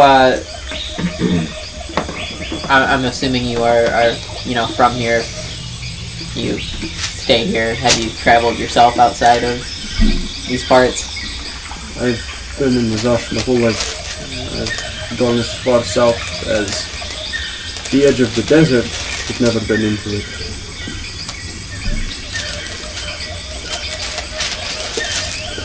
As I said, the jungle can be unkind, but there's something about it that you grow to respect it. It's a lie. Very much so. Where's the other place on this island? Not saying.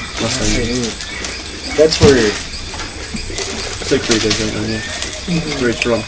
The side.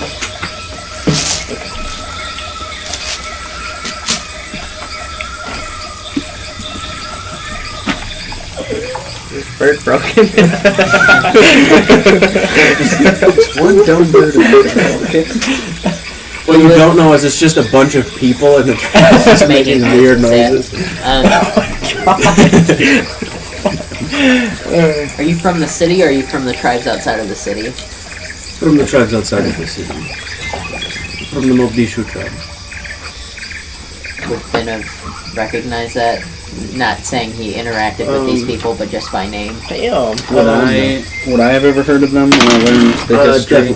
The Mogadishu tribe is a very, very reputable tribe within the entire continent of Azash. They are very, very... they're pretty much, each generation becomes an advisor to the king or some sort of advisor or is on some sort of a council. They're used as ambassadors. They're supposed to be some sort of formidable, wise type of group of individuals. Now, I don't know, when I was writing my backstory, if I specified what tribe. I don't think I did. No. Would I have known, even though if I didn't come to mind, did we have a name? That you can think of off the top of your head? It would have never been really brought up for any reason. Like, you hear my card? Yes. Bitch, forgot to grab them when I asked you all this stuff. What'd you say? What? What's up? How's it going? Where are they at? You having fun? They should be in the back. I'm saying, I'm fucking cold. How long have you been But you're advising? never cold. Playing very short. I was advisor to Always hot. the first king, Zankala, before his son. I advised him.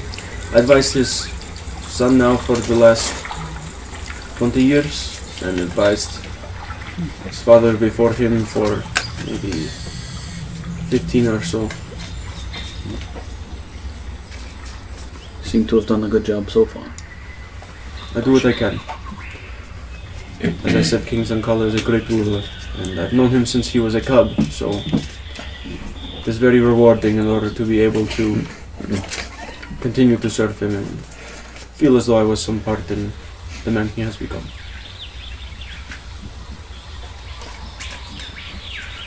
His father before him never would have reached out for your help in the way that Zankala did. As I said, we are a proud people, but The king knows that there is strength in asking for help every now and then. That's what we're here for. I recommend getting some sleep, but I do also recommend somebody else staying up at least. Taking some sort of a watch. The jungle can be dangerous. Sort of climb up a tree. Kind of rolls on his side and lays down. So you climb up a tree. There's a snake in that tree. There's a cannibal. That was one of the trees, really. It's actually snacking on a human leg. Oh my god. Snack on his leg. Oh my god. He eats the meat and gives you the bone. We see Shadow and some guy just trying to eat each other. Holy shit. I haven't said a word the whole time I've been here either. Alright. As you kind of climb up the tree and get up there, you get to a certain point where it kind of starts to branch off into all of these several willow type branches and things of that nature. Once you get up in the actual tree, you kind of stop and look around, and once you get up, you're kind of more getting closer to breaking the canopy. You're probably a good 60 feet off the ground at this point. Just because of how this tree is kind of like moving and how low the ground is beneath. A lot of the roots you can actually see in some of the ground as it's like kind of broken away. Once you get up and are like looking around, there are thousands of birds that are all up in there. And it's very strange because it's almost like if you've like seen Avatar, like all of like how it gets like really neon. All of the birds are like that. They look like they're kind of glowing in the dark. There's like this bright blue color and like green color and yellow and orange and red, and it's just smattered all throughout in the top of the canopy. Once you actually get to like the top of it, there's like a lot of like fluttering of wings, and then they all fly up above the canopy, and you watch them start like going down into other trees and just landing again. You're on top or just below? They're like on top and like on some of the branches that you were like going up towards. But where you're at right now, like there's like a weird spot where you're either like in the canopy looking or you're down below looking in the jungle, if that makes sense. What can I see? How far can I see from above the canopy? With like the moon and stuff, it's pretty bright, but it's also not bright enough to see very far. But you can see like a pretty good distance. There's a silhouette of a large kind of triangular like building off in the distance, like way off in the distance, but you're not really sure what it is.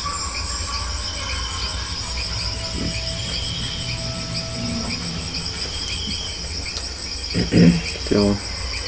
Alright.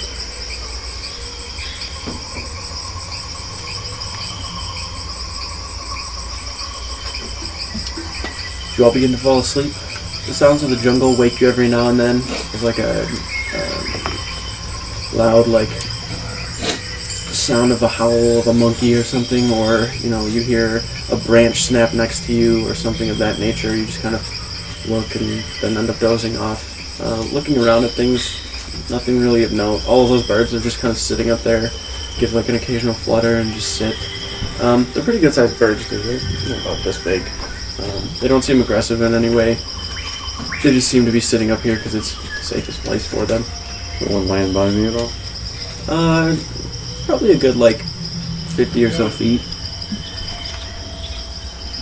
Well, like a piece of bread or something.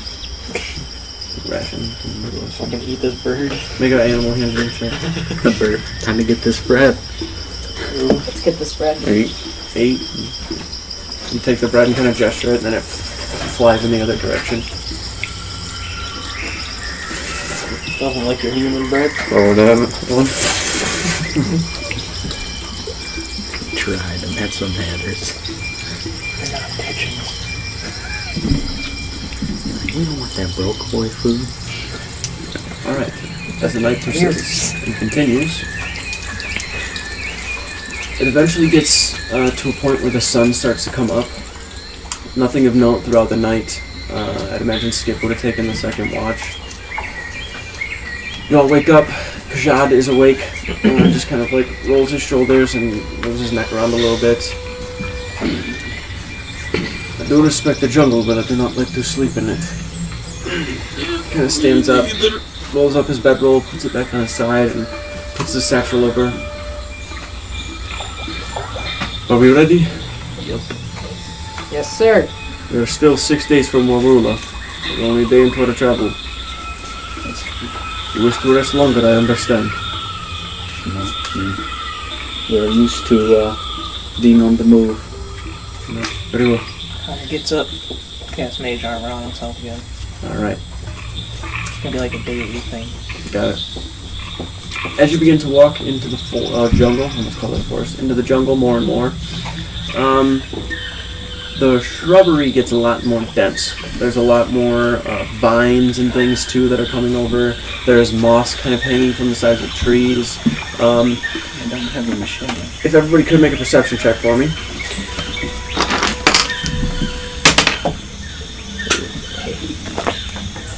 Man. The hearing or smell?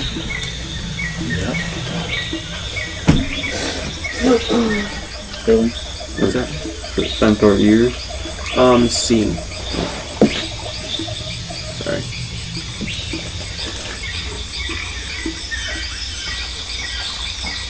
What's everyone got? 21. 22. 18. Oh, 15. Okay. Moldrak and Connor. I think you got 22. 13. Oh, 13. Misheard. Moldrak and Connor, as you guys are walking forward into the actual jungle, you can see that there is a small collection of what appears to be like stone. Not really sure what it is, but it doesn't look natural. Definitely looks as if it was created. Like piled or like Piled up. Okay. Is it like hidden or? It looks pretty hidden. Okay. Like it doesn't appear to be as like nobody else noticed it. You have to like you kind of like walk past it and see it, and then kind of slow up as everyone's still kind of walking past. And then when Connor gets up towards where you are, also kind of looks at it for a second. You're probably a good 20 or so feet away from it at this point, but can't really make out what it is exactly. I just called to the. Hold up, guys. Can we take a look at that? Do we like recognize any sort of structure at all, or is it hidden behind stuff? There is a lot of like vines. There are a lot of vines hanging off of the top part of it that are covering the front, and you can see there's like a little bit of moss on the side, and some of it's broken away to where you can actually see the stone itself. It's very square and actually kind of comes up a little bit too, so you can definitely tell it's not natural in any way. I'm gonna.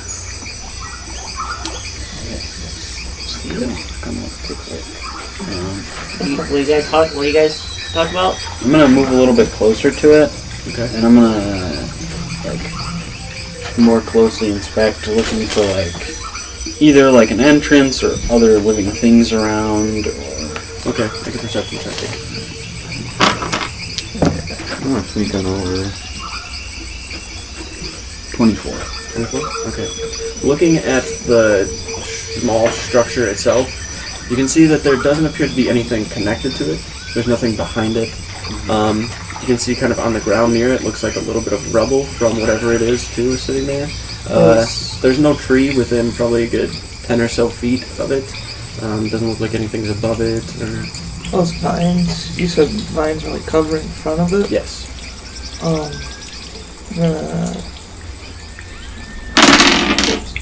Let me check something real quick.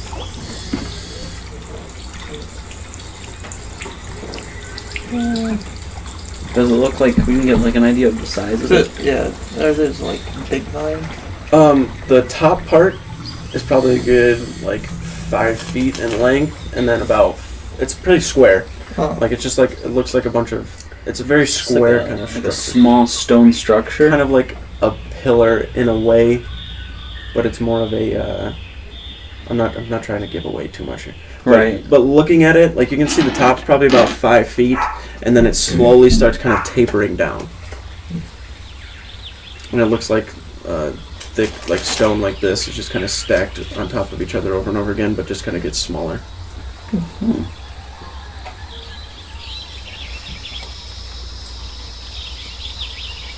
Kajad at this point is kind of up a little bit of front and kind of steps towards you a little more. And is kind of just behind you, not really saying anything, looking at what you're doing. I just like walk around the thing and see if there's like anything of interest, like on the ground or on this thing, like markings or symbols. Or can I clear away some of the vine from it? From the actual pillar? Okay. As you walk over and kind of do a little quick circle around and look about it, can't really see anything that would be alarming or unsettling to see. Okay. You get over towards the front again, and the back of it is completely bare. It just looks like there's nothing on the back. It's just stone that's kind of descending downward, so it kind of gives you a better idea of what it looks like. Once you make your way towards the front, you just kind of like grab it and pull the vine off, or just kind of take the vines and yank them away. As you do so, you can see that there is a marking on the front. There's like a little bit of like moss and stuff still attached, so you kind of like wipe and scrape it away till it reveals 4 holes. That's it. There's 2 holes above on the top that are large, probably about like this big, sitting like this. And then below that, kind of offset. So if this is like this top hole, the bottom one sits like right here and is smaller. And that's it. Like you. Yeah. So you're essentially looking at this.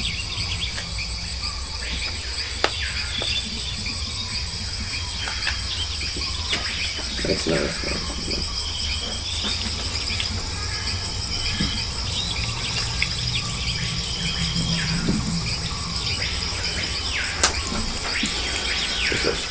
Okay.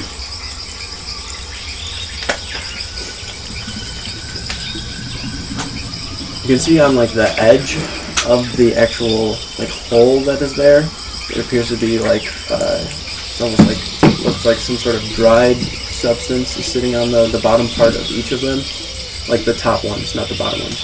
There's just like a little bit of dried stuff that's on the bottom of the hole.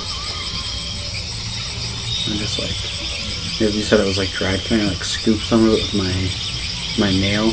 Oh yeah, you just kind of like scrape and take it. You can't really tell too much from that. Okay. There's not really like too much of a scent as you scrape it and then kind of smell it. Lick it. Okay. As you kind of dab it on your tongue a little bit, there's an instant kind of tingle to your tongue. It kind of makes you start kind of like scraping at it and like wiping it. And it was only like a little bit. Yeah. Kajad kind of looks at it. I've never seen anything like this. I've walked this path many a time and never seen this here. I don't know what it is. Why, dude? I think there's dried poison? He kind of leans forward and looks at it. One of those holes? I'm not sure, but I'm an expert at poison. Let me look at it. You cannot even tell me. it's a good 5 feet above eye level. I picked. Make an investigation check. Actually, no, not investigation. Roll a d20 and add your proficiency. 9. 9. Some sort of dry substance on there. Yep, that's poison. 100%. I can tell. Okay, you can put me down now. Sure. Yeah. You want to like collect some of it I for don't- further analysis? Yeah, I was gonna do that. Don't touch it. Do you have like a jar or something?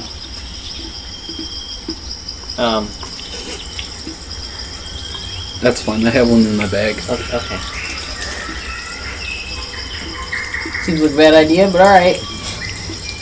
Okay, go. What is he writing down for that one? Jar of mysterious substance. There you go. Jar of jungle mystery substance.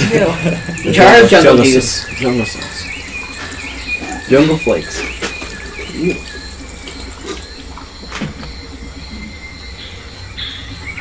I've ever seen a weird mechanism like this before. Doesn't appear to have any sort of like mechanism to it. The hole itself It doesn't actually look like it goes too deep. It's probably only about half a foot. It's kind of hard to actually see on the inside of it as well. Take a Stick my stick. finger in it. Oh, Stick your finger in it. I was gonna do with a stick. You can take your finger forward and look it on the inside. Feel around. Feel the whole of it. When you take your finger out, there's like some of that dried substance on your finger. I try to do it with a stick.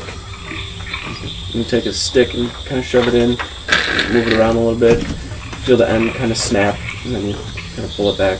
Whoops. Just from like rattling it around in there, it snaps. I don't know what it is, guys. Never seen anything. Stick 2 fingers in on each side. Pull back out. They both have that kind of dried substance on them. I want to have Can I- a tooth jar.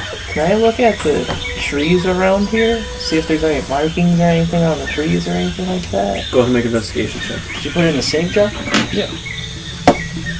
Natural 20. Natural 20. Alright.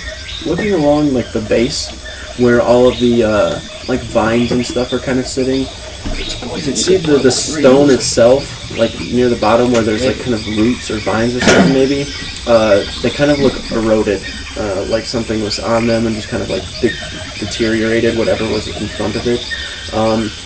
You can also see, like, once you actually wipe away the front, there's another like stone that's sitting there. It just kind of looks like something where somebody would stand or something. You're not really sure. There's just like one stone square in front of the actual pillar itself. The trees around, there's not one for like 10 or so feet, and it doesn't seem affected by it. Looks like maybe some sort of altar or something. Ender, stand on that. Am I standing on? That stone block right there.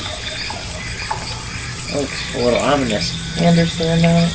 The holes aren't even tall. They just go over your head anyway. Oh, good point. Okay, go stand on it. Oh, good point. You just walk over, stand on it. Nothing happens. I'm gonna stand on it too. Then walks over, stands on it. Well, Skip, stand on it. Oh yeah. Skip walks over, I'll get off of it. stands on it. As he stands on it, you kind of hear like. Oh, get off of it. No, keep standing. We don't want it to break. Let's get everyone on it. There's like he kind of looks over and like a little piece of the corner snapped off. Okay. What? I don't think it's anything. I don't know what this is. Okay, never mind. You You're can- good. Okay. We Did should you want me to pick you up again? No, I'm fine. probably just keep going. Looks like you're gonna be knocked down. What's that? Does it look like you're knocked down with enough force? Probably. I mean, it seems pretty solid.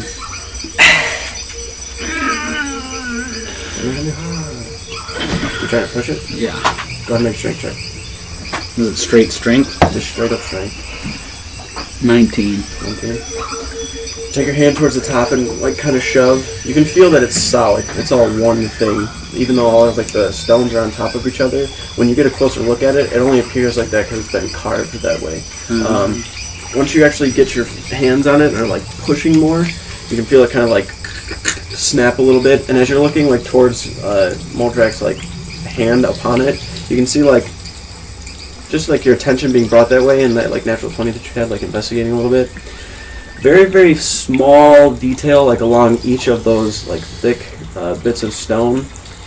There are just kind of like this swirly design along the whole way on each of the stones. This very kind of like S-shaped wave that goes across. It doesn't look like a wave, it's just this very, very bland, straight line that kind of goes across each one of them. Well, I don't think that's gonna work, guys.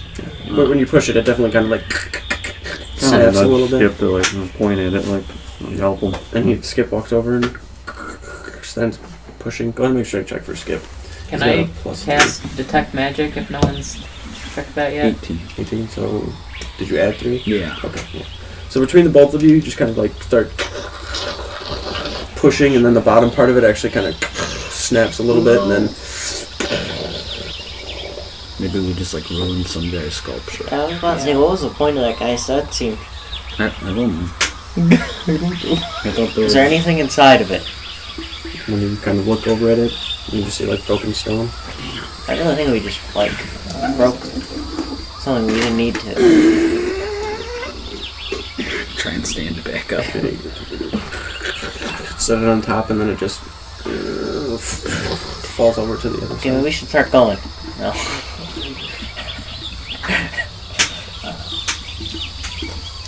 I don't know what this thing is.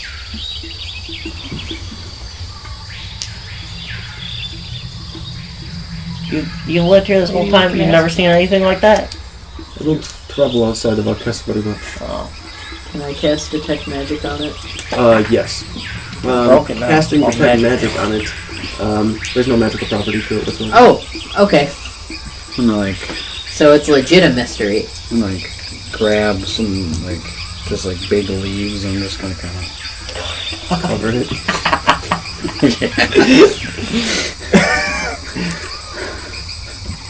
Alright. I feel like I just ruined something. Well, that's weird. I walk past it. I make it even harder to see from me.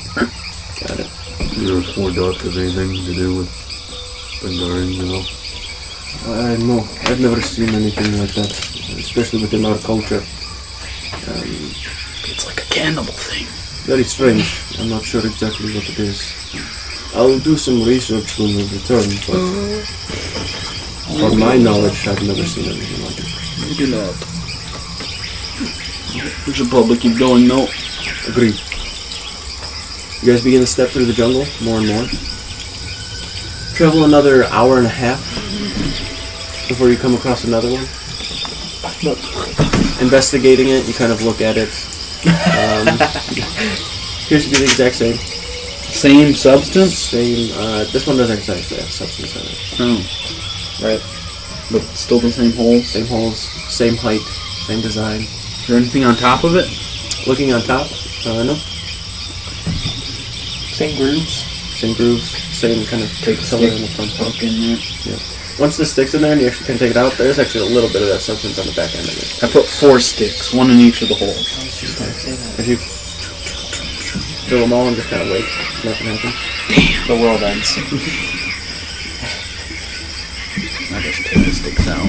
Should we break this one? No, Maybe we have to break all of them for it to activate something. I don't think that's I it. enter the Konami code. Is there an A and B button? No, unfortunately not. GTA sheet. Yeah. You continue more I into get the body jungle. armor. Oh my god, no. As you travel over the next 5 hours before resting again, you come across probably 3 or so more. But you see them, it's because you're kind of looking for them in a way. They're deeper into the jungle. They don't seem like they were built along the path. They're kind of smattered throughout and kind of further in. You can definitely tell, like, looking further in. They're covered with vines and stuff, and you have to kind of push it away. They're pretty well hidden within the jungle if you're not really looking for them. So once you kind of push all of that away and get it out of the way, You said there was other, like, intelligent, like, creatures in the jungle, right? Like, other, like, people? yes, but they do not bear symbols of this kind. If they did, I would have known. Okay. They are, there are some zealots, you could say, within the jungle of our race. Also, there are humans within the jungle that have just come from Nasayun and, you know, take habitants and residents within the jungle itself. But the cultists, as I was kind of explaining, are zealots of Malar. They believe Bengarran to be apex predators to all of mankind in general. They very, very strongly cling to their predatorial side. Much of them act much as if they would if they were in the Beastlands. The closest thing to it. Some of them even do not speak. They just make animal noises. You guys, wait, when you guys are talking, you guys aren't just making animal noises? No, Yeah. there is a structured language. Oh. I was really confused before. They are intelligent still. They just lose all humanity and become more beast-like. Where are we at? One of those right now? One of the The stone things? Yeah. I'm going to cast Detect Poison and Disease. Okay. For the duration, you can sense the presence of and location of poisons, poisonous creatures, and diseases within 30 feet of you. You also identify the kind of poison, poisonous creature, or disease in each case. The spell can penetrate most barriers, but is blocked by a foot of stone, an inch of common metal, a thin sheet of lead, or 3 feet of wood. Okay. Stay out of the way. The inside of one of the pillars, it doesn't have some of that substance within it. You'd imagine it's probably the same.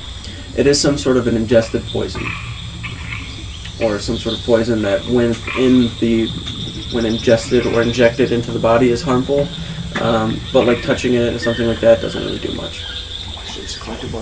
You also detect probably about 15 feet to your back right. There is definitely some sort of poisonous creature there, but doesn't seem to be paying you any mind. Alright. That's fine. I just wanted to figure out what it was. But you definitely confirmed there's some sort of a poison. Okay. And it's not, it's a natural poison. It's not created. Okay. I don't know if the spell gives you that, but I feel like it should. So it's some sort of like a natural poison. It's not created through herbs or any ingredients. It is a natural poison. Okay. Interesting. I think this poison is, I think you could put it on like arrows or maybe like on your weapon. Like cards. Your cards don't really do poison. It just falls off. It does after I throw it. Oh. Yeah. You could try to put them on there. We don't really have much. We have I scraped some of the poison off of one of the... It can't really be applied to anything. It's very flaky. Oh. It's like dried. You might have to like mix it into something. I don't know. Some water? Imagine that. You're the poison guy. I don't know. Would work? Yeah, it might work, but it would dilute it. Talking of poison. Poison Can I concentration. need quick liching while we're walking? Oh, I'll probably for be sure. looking down. I'm gonna just collect the shit ton.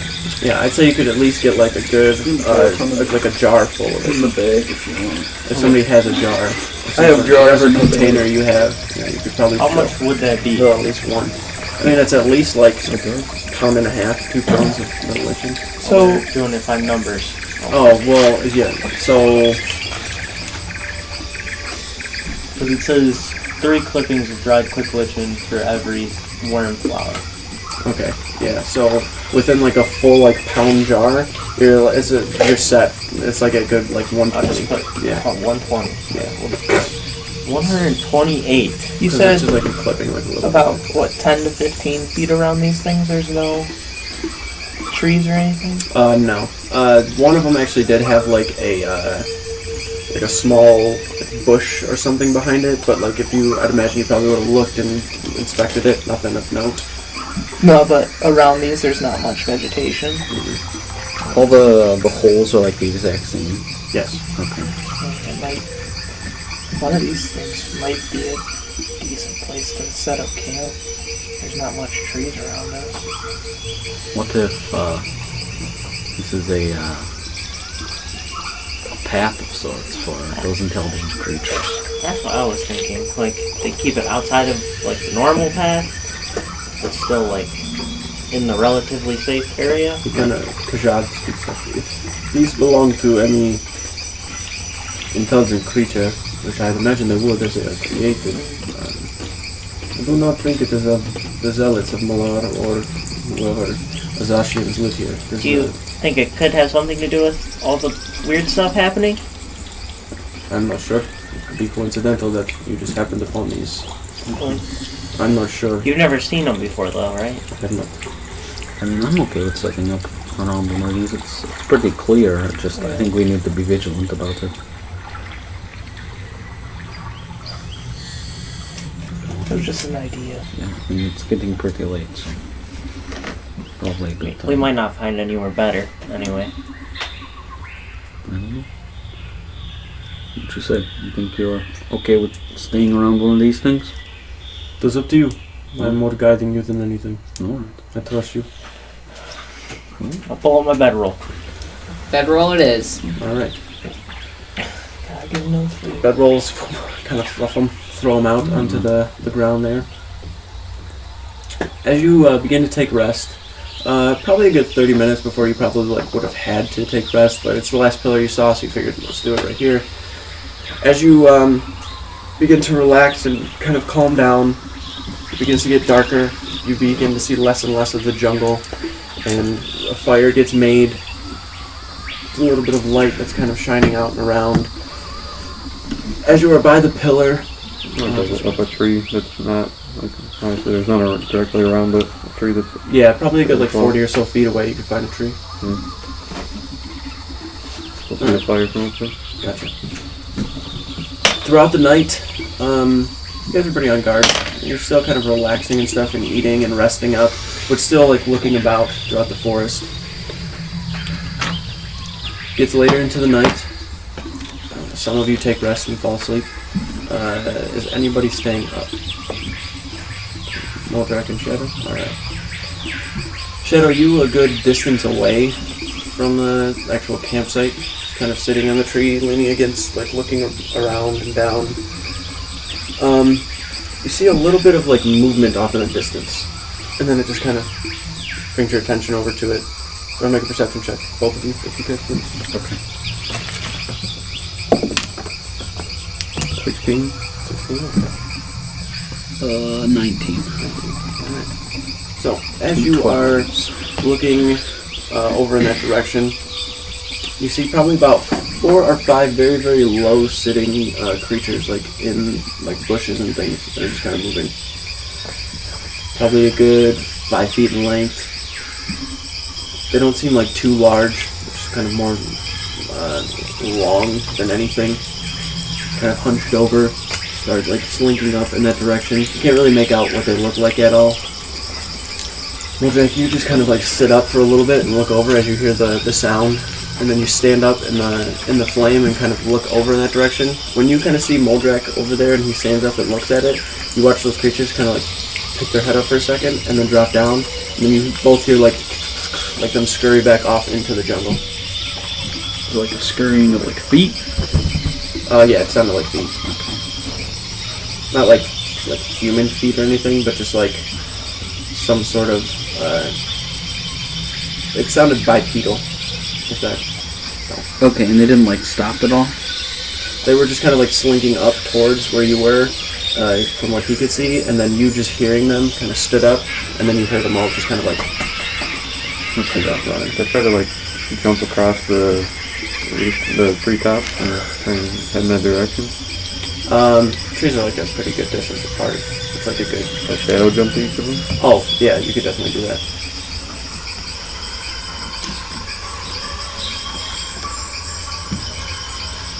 Alright, so the creatures on the ground moving kind of like pretty fast all in the same direction. You quickly like jump to one tree and then like catch like the back end. You're seeing a little bit and then jump to one more. Go ahead and make a perception check for me. 20. Okay. So as you jump to the first tree, there's like nothing in it. Then you get to the second one. You can see like the next tree over is just full of like some sort of creatures that you can just kind of see. So you just look down really quickly before you try to jump over in that direction. As you look down, you catch a good glimpse of what you were looking at. You can see a completely scaled kind of creature. Is on 2 legs and like kind of has the 2 front ones forward. You see like a long tongue, and all 4 of them are kind of like doing the same thing. They're just kind of like really quickly running off, and then they just like get down in some brush and some like very, very dense part of the jungle and just kind of disappear. No other ones around.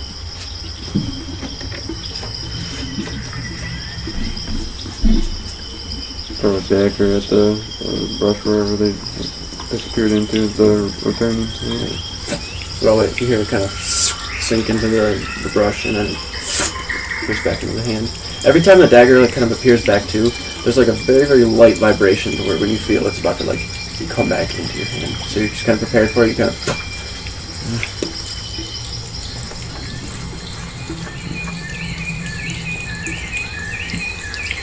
I'll get to the bottom, I'll jump down. Okay. I'm down. Start like rummaging through, looking into it. Just Looks like a lot of very, very dense vegetation. Looks like it just continues into the jungle and disappears. Very, very vast. You leave any marks? Go and make a survival check. Natural 20? There are tracks just before the shrubs. And then once you like look into the shrubs to try and find more, you can't really see any to like try to track them, but you can get a very, very good visual of what the footprint looks like. 3 toes. And you can see on the front of each of the toes there are like some sort of a talon that is digging into the ground as well. Or more of a claw than a talon. And they do move like bipedal, like 2 feet.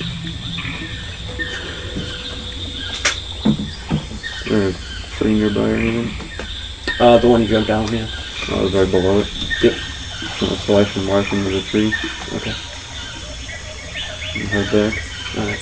You're probably a good like 120 so feet from the actual camp, so make your way over back there. The only person you see up is Moldrak. Once you make a stealth check, make a perception check.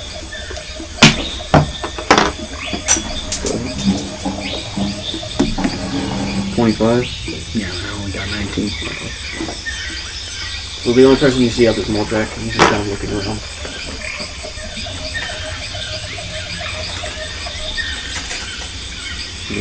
Give him a whistle. Okay. You hear a whistle in the jungle. Kind of stand up, look over. You see like 2 green eyes looking over in your direction, and then you see Shadow just kind of like nod or wave or something. I walk up and whistle. Get over towards where he's at. Moldrak Are approach. you like up in the tree? I'm just hiding back a little bit. Okay. I'll just kind of like stand with like my back to the tree and I'm like, what's up? Show those things right. You see? I heard them. I didn't exactly see what they looked like. You trail them a little bit. Some like, lizard looking thing. Golden. Long tongue. I marked the track. It disappeared under the bush. Can't track them anymore. They're like scaled? Yeah. Have I heard of anything like that? Besides like a snake or a lizard in the Azash, no. Okay. That's interesting. Said they took off? Yeah. Come over here. Didn't lead him over to it? Look down and see like the 3 toed tracks. The second he points them out. I'm gonna like do my best to like draw what they look like, and I'm just gonna kind of like look forward through the brush and see if I can see anything. Looking into the brush, the second you kind of look down and then like go to follow over the tracks where he like kind of shows you like where it ends, the bottom part of it's like very dense, and even though it's like kind of broken up, it's broken up all throughout. Like it's impossible to try to like track something through all this dense like brush and vegetation and things like that, and it kind of it goes in different ways all throughout the jungle, and it's hard to even see past that. It's just so full of like all of this greenery that there's no way. Okay. I think we should probably just be on our guard for any more of those creatures. Seemed like they were stalking a little bit. As soon as you looked up, they ran.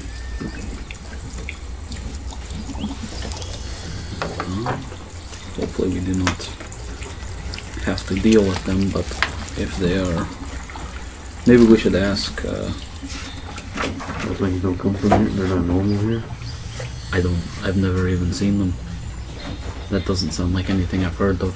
It's possible that they are normal. Like you said before, there are dangerous things in here, but I'm not really familiar with all of it. I know some stuff, but I didn't really know much about the other intelligent creatures that might live here. They look like they'd be poisonous. Long tongues. They definitely sound dangerous at least, so should probably let everyone know when they wake up. Yeah. And keep an eye out for these tracks.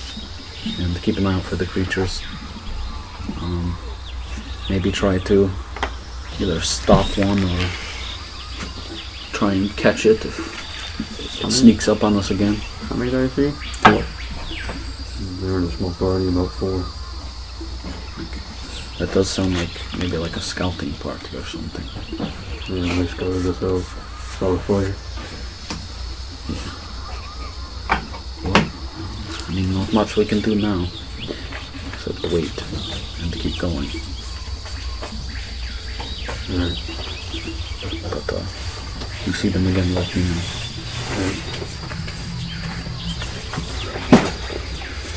Shadow jump back up into the trees and head back over.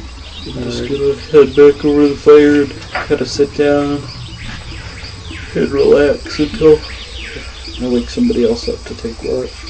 Or it's the morning, I don't know. Got it. Skip will probably wake up and take over a little bit. I don't like these things, so I'm not sleeping, so Got it. get exhausted.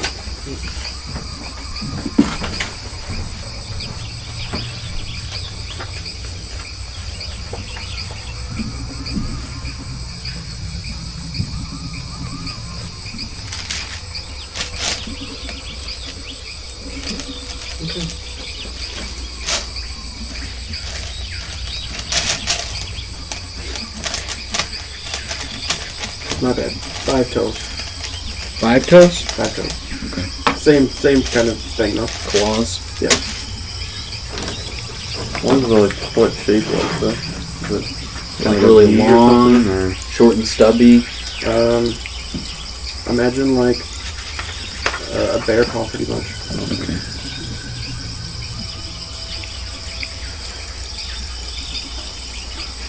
Yeah. Alright.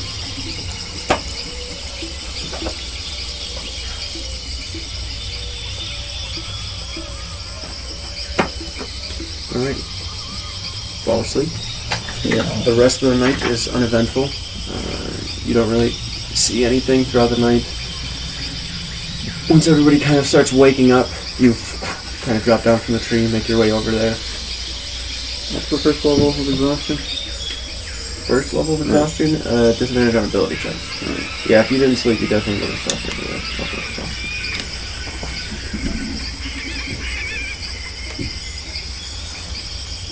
Alright, everybody else wakes up. And while you guys discuss, I'm going to take a peek.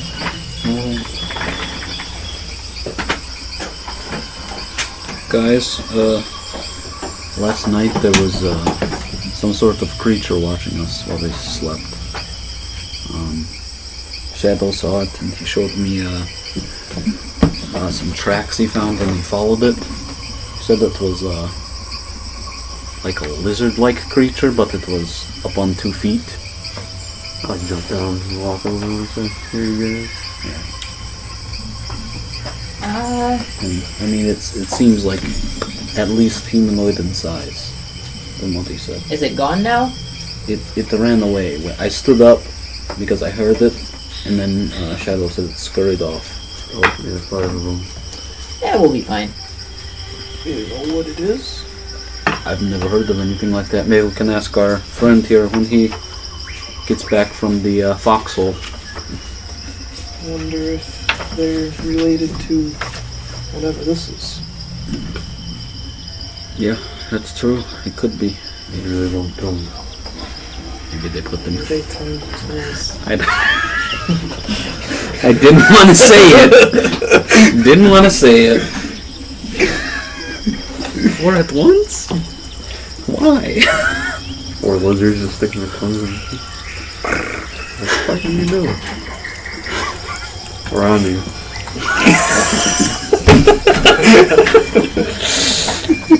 On to me, how?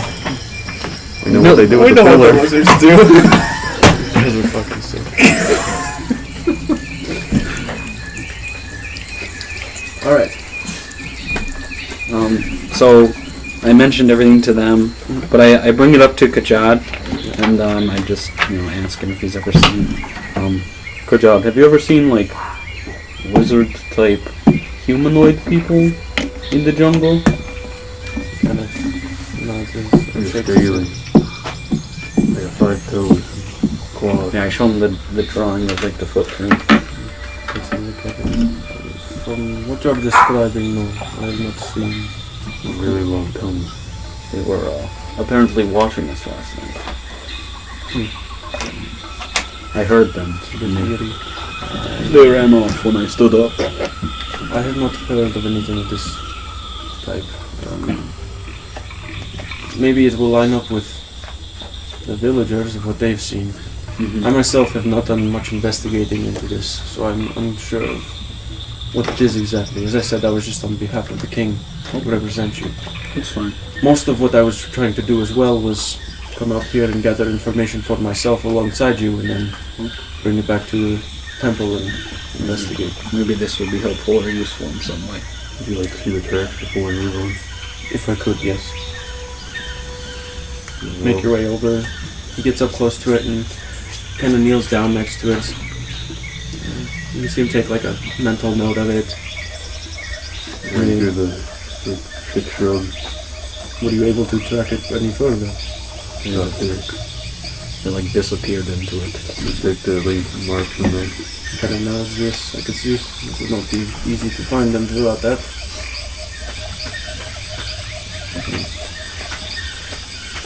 It could be anywhere by now. It's a fur. Well, make sure you keep your eyes peeled. You do not want to get surprises. Are we ready to continue? Yes. Very well. Makes his way back over towards the path. Begins walking and heading. It's a very northeastern kind of direction. Actually, southeastern. Sorry, I'm backwards. Very southeastern kind of direction. As you were towards like the north, kind of western tip of Azash, Akest is pretty close to the center of the jungle. A little more north though, but still close to the center.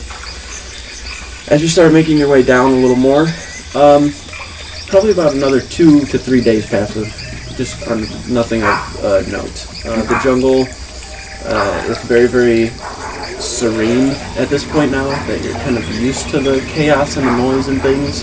It's very scenic, but you're still on edge because you know that there is definitely stuff out there that could be off-putting. Along the traveling, the walking, Kajad stands next to you for a brief period of time. I did not mean to pry or be rude in any way, but you are a Kenara, yes? And it gives a nod. There are some Kenara zealots within Azash. Much like the Bengarran. They try to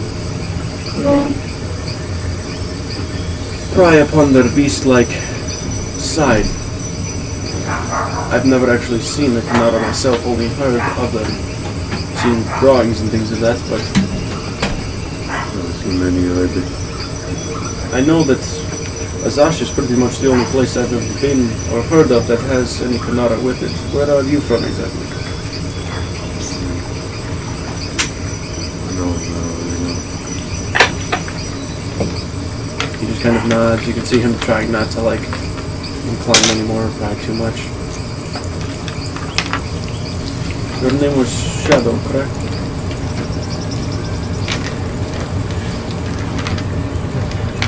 I'll leave you be. He kind of steps forward up towards the front of the line and begins walking. Another day passes. You rest throughout the night, and as you're around the fire, Kajad kind of leans forward. Probably only about 5 hours of travel tomorrow and we'll be to Warula. I don't know if there's any preparations you wish to do beforehand, but we're not far. I would travel further, but it's getting dark and, as I said, the jungle is empty. First light though. Rolls over and lays down. You haven't seen any more pillars since then? Not really. You would have seen like one more that was pretty deep off of the path, and you imagine that there probably could be more, or that could have been the last one, but they're further into the Maybe jungle. seem like they were like starting to branch off in a different. Kind of. Very, Yeah. very, very, like, slightly. Just to like save time as we're like going through the jungle. Mm-hmm. Like while we're walking, I'll just like pick up if I see like a good piece of firewood, I'll pick it up and put it in my bag. Okay. That way we don't have to go out and look for it every night. Alright. Everyone falls asleep, unless there's something you want to do beforehand. Wake up the next morning. Did we see more of those things? Those creatures. The pillars. Pillars. I just told Shadow that you saw one more as you were getting further down, slightly like more into the jungle, like off the path. So it seems like if there would be more, they'd probably be a little further in and away from the path. Okay. So they definitely seem like they were built before that path was kind of established. So they seemed old, especially the stone and stuff. Where they lead. Alright. As you wake up, Kajad kind of sits there. Alright. We are about 5 hours from Morula. When we get there, the tribe leader is a kind man. But he's very protective of his people, nonetheless. We will refer to him as Chieftain Kamara.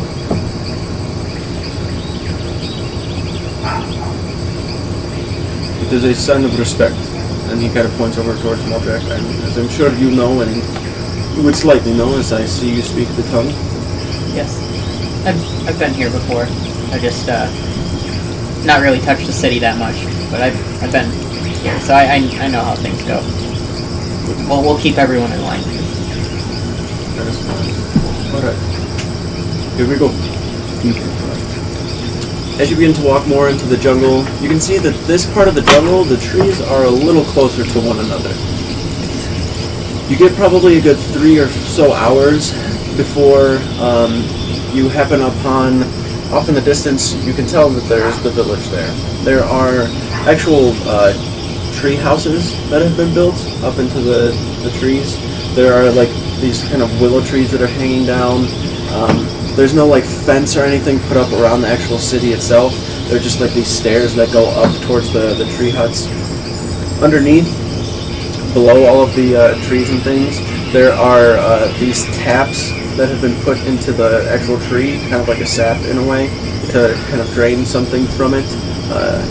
You can see it being collected as well. There's a small, very, very small little spot where there is some sort of fruit that's being made. It's this very kind of papaya-looking type of fruit. As you're getting closer, you can see probably about 50 or so people that are like walking amongst on top of the trees. There are these very, very large platforms that are kind of built, and then there's these houses that are built onto the tree as well. Still very hut-like and built of the same very lightweight material. You can see some of the Bengarra kind of look down, take a moment to look, and then you watch another Bengarra kind of step forward, has on a lightweight kind of green attire, a flowing kind of robe, is holding a staff, kind of, you can see his shoulders a little kinked, and he's just kind of sitting there holding it. Kind of a larger form. He is a kind of Bengal tiger like Bengarran, has a lot of gray near the bottom of his chin. There's a little bit of gray that's inside of the black stripes that you can see. The orange is still kind of there, but is fading away. Begins to make his way down, gets towards the bottom of the step to reach you pretty much. Sees you, and Kajad kind of gives a nod. Chieftain Kamara, it's good to see you. You as well? Who have you brought with you?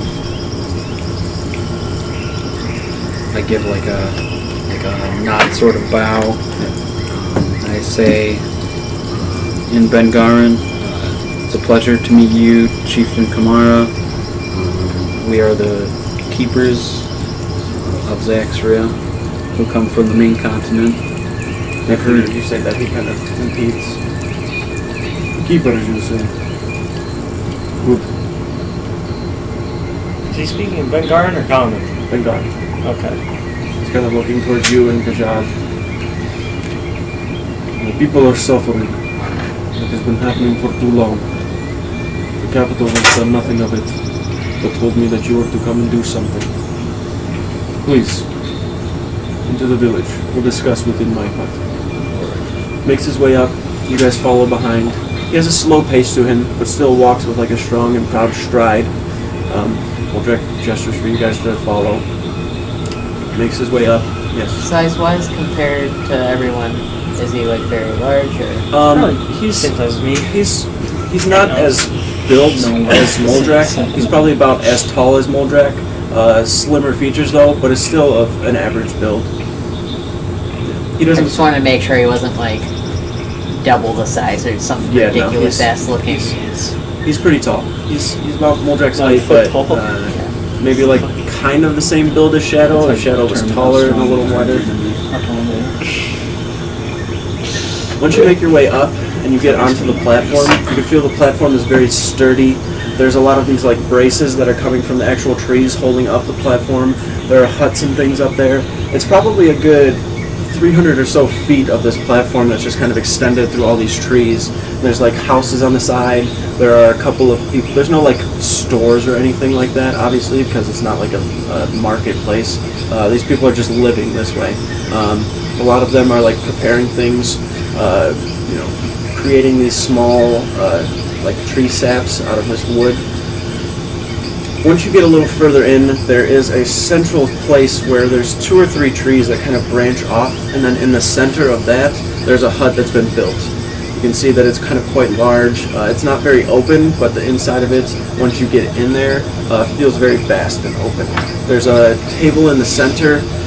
There's another room towards the back that just kind of has like that grass-like door around it, where you'd imagine it's like a bedroom or something.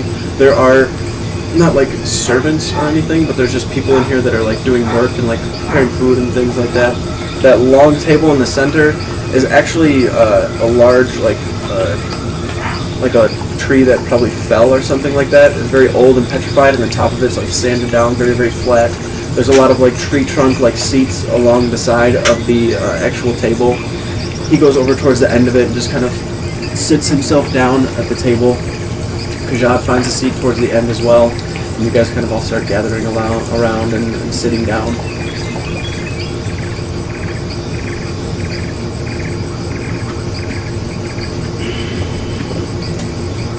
Alright. As he takes a seat and kind of readies himself, my people have been suffering. Nearly a year now, we've gone without living in fear. It is hard for me to tell my children that they can go play within the jungles when I fear for them being taken. We have not always been built upon trees like this. It's much safer though. It's taken us some time to do so, and after he says that, you kind of look around and can see that the wood is pretty fresh. It doesn't seem aged much.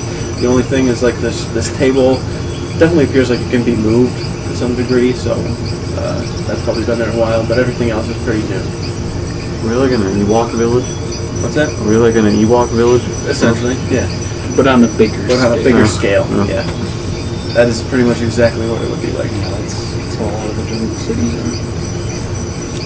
I do not know exactly what it is that has been hindering my people or taking them, but not but 2 or 3 days ago, another person was taken. Just a young man doing his daily duty to kind of patrol, as I had set up, as a means of trying to negate the amount of people that were being taken. But I did not think too much on it, as he himself has been taken. I feel responsible for this, and I honestly do not know if he is still alive, or where he has been taken, or by what. There are people within the village. I will bring in 2 of them. I've been waiting for your arrival, so once they know, they will come here and explain to you what they have seen or experienced. Maybe that will give you some help or inkling as to how you can help us. Common? What's that? Was common? Yes, he's speaking in common now. Once you kind of got upstairs, he started speaking. We are sorry we have not arrived sooner. It was a long journey to get here. We will do all we can to help your people. Kind of gestures back and speaks in Bengarran. Go retrieve the other villagers. Just one of the kind of women that were back there kind of wipes off her hands, sets down a plate of food in front of him, and then begins walking out. You can see him start eating. Just appears to be like a kind of coiled up piece of meat, almost like an intestine or something that's been cooked. And he starts like eating at it. You'd imagine it probably comes from that same deer-like creature, just kind of eating it.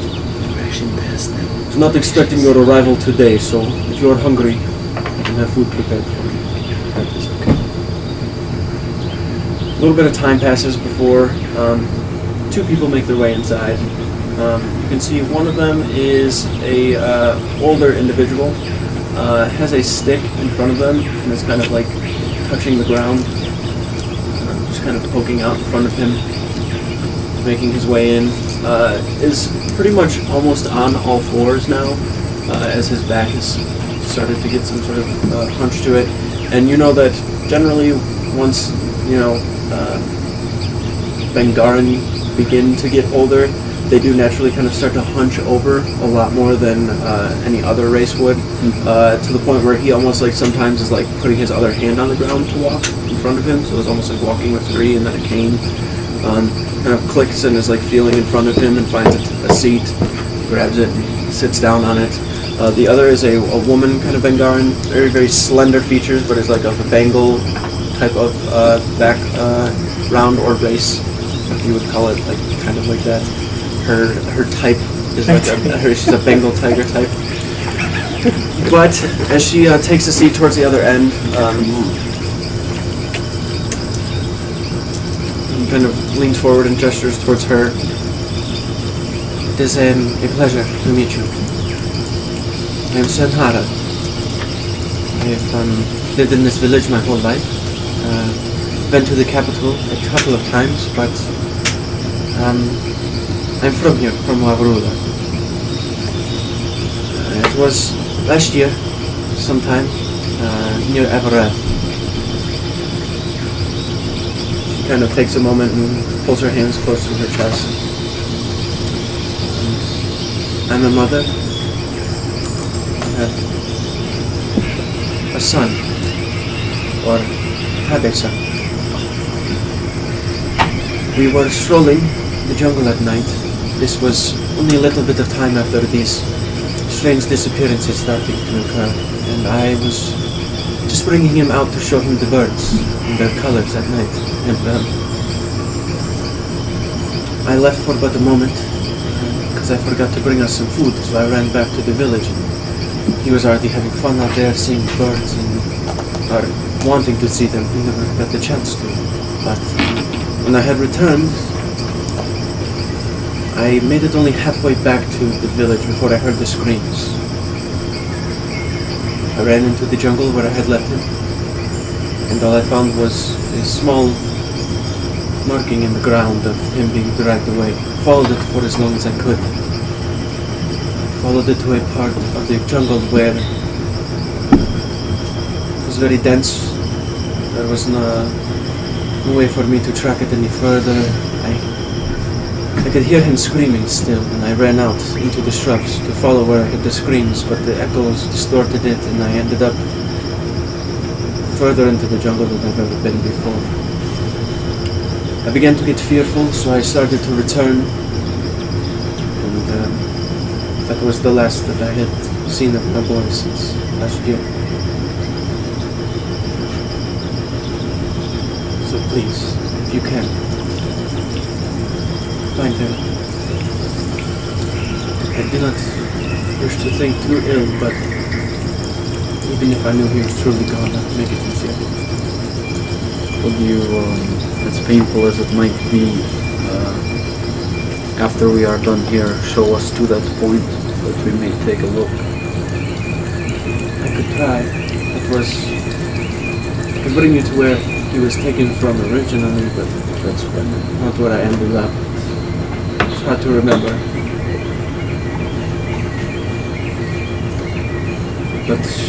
is well and you make your way back to it. She kind of gets up and walks off. If you would, old man.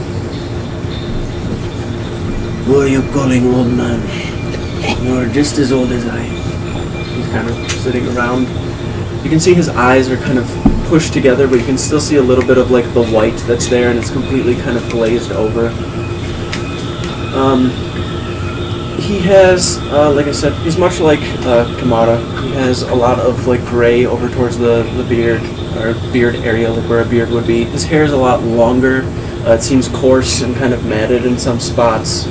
He doesn't appear dirty at all. It's just him aging and things like that. He's pretty much leaning over the table. Was not nearly a week ago that I heard what I heard.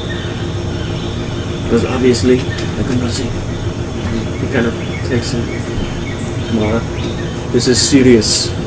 Do not have time for your jokes. He kind of puts a hand up. I've heard creatures of the forest before. The cries, the howls, the cackles. Nothing like this though. It was a harsh and low hiss. Something that shook me to my core. I'll never forget it. Not shortly after I had heard this hiss, I heard the cries of a villager. They did not take him though, they killed him. I'm not sure why, but they did. It was no snake. I've heard snakes before. It was much larger. Different. Mara kind of leans forward. Thank you very much. You can go back. And kind of starts clacking and like heading towards the wood. Gets to a point where he's at the door. Just hear, he fell out of the tree.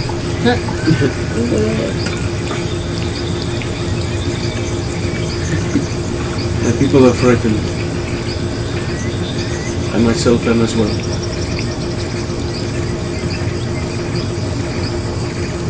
If there's anything you can do it fast. I think I know what creatures you're talking about. Seen them. Scaly. Very long tongue. Quick. Feet similar to that of a bear. Long claws. He nods a little bit. There's another village, a little further east, closer to our guest. Small village, 20 or so. I will recommend going to see them. Some of them have said that they have sighted these creatures, so maybe if the descriptions line up, you know you are in the right in saying so. For the most part, we have only heard and seen the aftermath of what they do. We think it may be some sort of a predator moving in further north of the jungle, but who knows?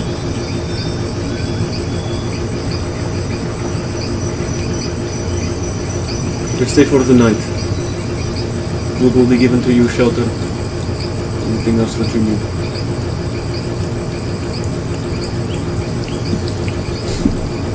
You would, though I am tired. It was a long day. So I want to take rest now. As he kind of sits up, you see Kajad at the same time sit up and stand up in unison with him. And Moldrak and Finn do the same, and you guys kind of see him do that. Follow. I thank you, Keepers. I know that not many people will have traveled as far as you have to do what you are going to do. In Bengarran, I say we won't let you down. And it's not worried about me that we let down my people. He nods. Makes his way back towards his small chambers, and you guys make your way out. Kajad just kind of looks. There will be an open hut or somebody along the side who will be able to give you shelter. Even if you wish, you can sleep along the platform somewhere, but They're a hospitable people. They'll take care of you.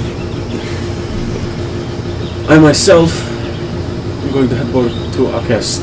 We're not too far from here, and it'd be much easier if I made my way back from here as opposed to traveling east further if you were to go and investigate the village. If not, it's only 2 days north. There's a small path that you will find. It's hard to miss. Once you arrive, just tell them that you are there to see the king and who you are, and you'll be let in.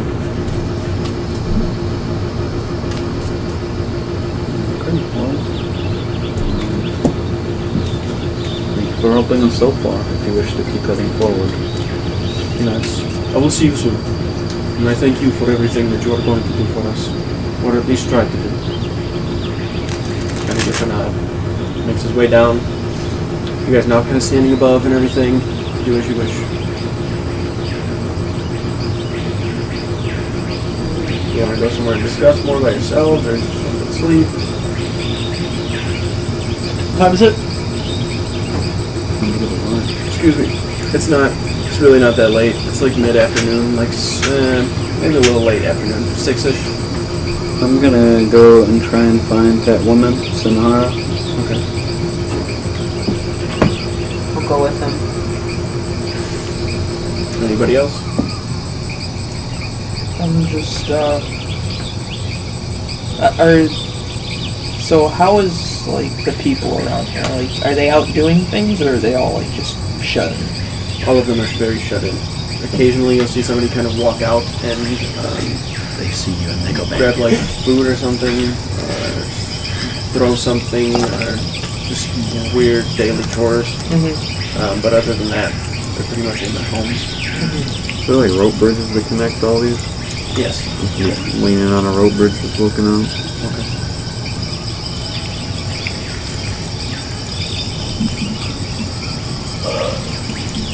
So just Finn and Walter are going?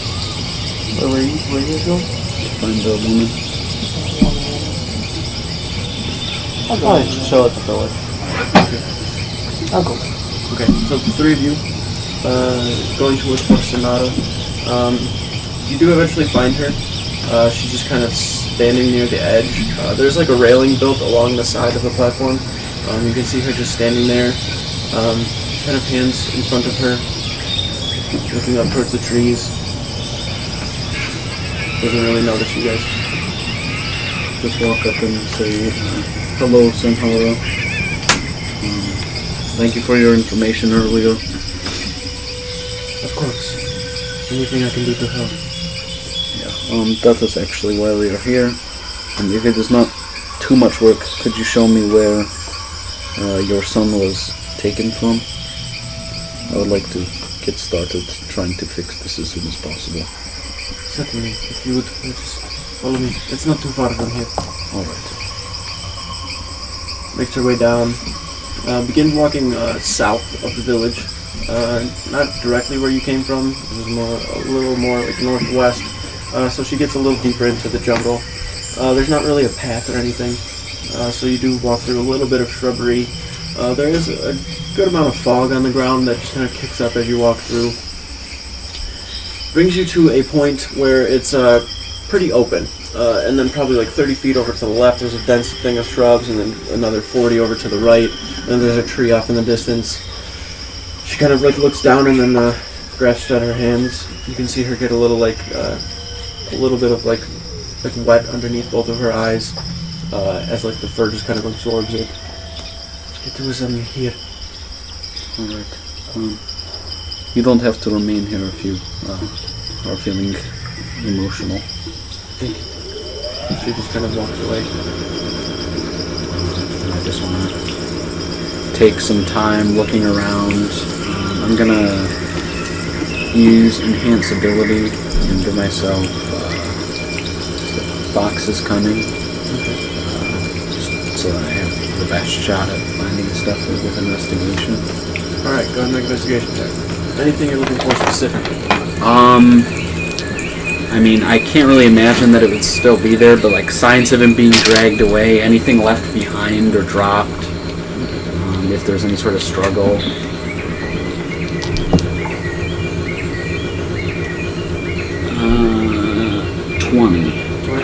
the second highest I can roll. So. So, as you begin to look around, Finn and Connor, you guys are there as well if you want to do anything. But as you see Moldrak kind of get there, she walks away and he just begins peering over everything. Kind of kneel down onto the ground and uncover a little bit, like kind of move your hand across and the fog pushes away. Looking at the ground itself, it's very soft. The grass is very, very lush. You can see that if anything was still here, it'd be very visible just because of the way that the tracks would sit inside of here. It's been pretty close to a year, so there's really not going to be any track, obviously. But looking around, you can see like near like those shrubs that are kind of on the side. You make your way over and look around those. You can definitely see like near the edge of it, the ground's kind of like tore up a little bit. Not like something's like digging, but just like something has traversed through it several times and like, you know, probably recently, but there's like not enough to really make out tracks, but it just seems like the ground there is more tore up than it is out on the actual jungle floor, like near where the shrubs and stuff are. Either the dirt there being just like more loose because of the bush being there or whatever it is, but it just kind of like tore up.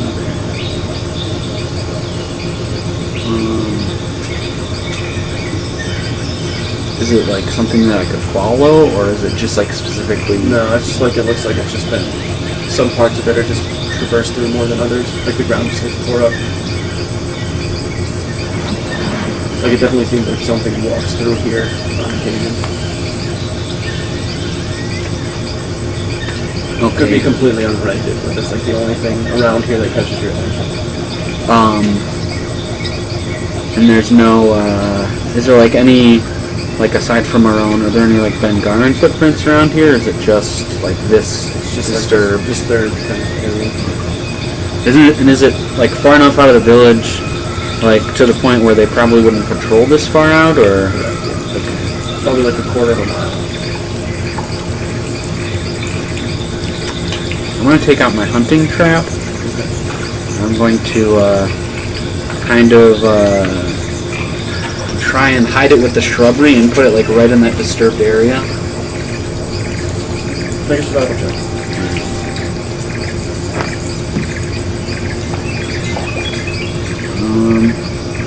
24. I mean, since we're just kind of there looking with him, do you want me to also roll like a check? I would just be searching around for clues, looking around for anything that looks suspicious. Maybe not in the area he's in, but just around the... trying to play detective. Yeah, go and make an investigation check. Play detective? 12. I don't get no more respect. 12. 12? Okay. For the most part, like looking around, the ground around here is pretty undisturbed. The grass, although like if you step into it, like freshly, it just kind of sits in, but unless you really step into it and like tear up the grass, the footprint eventually will like come back up just because the grass is just kind of like absorbent in a way, but it's still very, very strong and healthy. So like even like you guys like stepping through here can feel it, it's almost like spongy in a way. But like if you were to step and then be stepping with enough force, like those creatures were like running away, that's what was like tearing the ground up beneath, so it's easier to track them. But looking around, there's really nothing of note in this area. Even like would I surmise that even if there was like a violent encounter here or like a a scuffle or something, that it would look a little bit more disturbed, even though it's been so long? Especially if it happened. No. Yeah. It's been a whole year, so I mean, like the ground could have completely recovered, unless it was like terrible and like dug up. That's the only way you'd be able to tell anything. But it seems pretty undisturbed for the most part. Is there any like scuff marks on any of the trees or anything? Like at the base of them or something? Maybe just even like on the trees, like slash marks or... For the most part, no. Okay. Nothing like out of the ordinary. Finn looks up. Well, just maybe looks around top-wise, makes note of any certain plants. If there's any weird thing about, the tops of the trees. I'm thinking maybe it's like a aerial thing, or like they're coming down from the trees. Just an idea. Make another investigation check. Wow. Okay, that's much better. That's 20. 20? Okay. Going over towards the trees and kind of like seeing Moldrak do the same, where he's kind of inspecting it. You don't see anything like on the tree where it seemed like something's like crawling down or anything like that. You look up kind of towards where the branches and things are. Most of the branches that are kind of up there are kind of light and thin, so it doesn't seem like anything big enough to just like swoop down and pick something up could actually like sit on top of it. Just like at a quick glance, doesn't appear to be anything like that. And so clearly, there's it wouldn't have been coming up from up top. It was most likely an abduction that was not, in particular, a violent or at least loud altercation. It's probably quick. like a very quick and silent kind of move. Yep. So, I kind of just point that out to everyone that looks like, he may have been poisoned, made silent, and left. It didn't. I wouldn't say that there's been an altercation here, and even if there's some trickery going around, like I kind of have a hunch that he probably got taken without much of a struggle. So it kind of doesn't leave us good clues here, but maybe it makes us think about the methods they're using to take. I nod and the tree that I'm near, that's kind of near like the edge of that shrubbery and whatnot. Yeah. I'm gonna climb up it to get a better view of just like as it gets denser out further. Like if this is the direction they would have went, I just kind of want to get like whatever gleaning I can of the terrain or anything out of the ordinary. Taking like a good glance at it, just because of like the way the shrubbery is, if anything underneath was disturbed, it'd be kind of hard to tell just because of the way it blankets it. There are like occasional trees and stuff, and you can see the jungle doesn't really have many parts of it that are like this is where people walk or anything. Like the ground isn't very tore up or anything. It looks pretty undisturbed for the most part, besides some spots that have like a little dirt tore up from where you'd imagine like those deer-like creatures run through or something like that, or just normal life that's happening throughout like the progression of the jungle. There's nothing really of note when you're looking out in that direction. It's all very, very ominous, and you've had that same feeling, like all of you have had that feeling since you started looking into this and hearing things, and there's this very, very unknown element to everything that's just kind of unsettling. I'll come down and alright, I've had enough time looking around. Probably head back to the village. See that triangle building on the way? That triangle building, did I ever see that after that night? Oh, the temple? Yeah. If you like went up, Yeah. you would have saw that you were getting like closer and closer to it. You're not really sure exactly what it is though, but you still would have saw it, yeah. It looks like you're writing in the chiller font. His handwriting looks I'm like gonna the remember chiller that and font. run over to where they are. He's writing a horse. Yeah. As you guys are making your way back, Shadow meets you like not halfway, but kind of outside the village. Like sees you approach and then goes over to you. I just remember Right, like one of it's the nights Halloween. I saw a triangle-shaped building above the canopy. Is there I know. anything architecture like that? I know there is a temple in Akest. It might have been that. Do I know if it's like normally visible from? You can imagine it. That's probably what it was. It's a very, very. It's like the castle, pretty much, but it's a royal temple. Yeah, it is. It's where the king stays. So I think it's where we're headed eventually. But I don't think it's anything like suspicious or anything. I forgot to mention it. I remembered.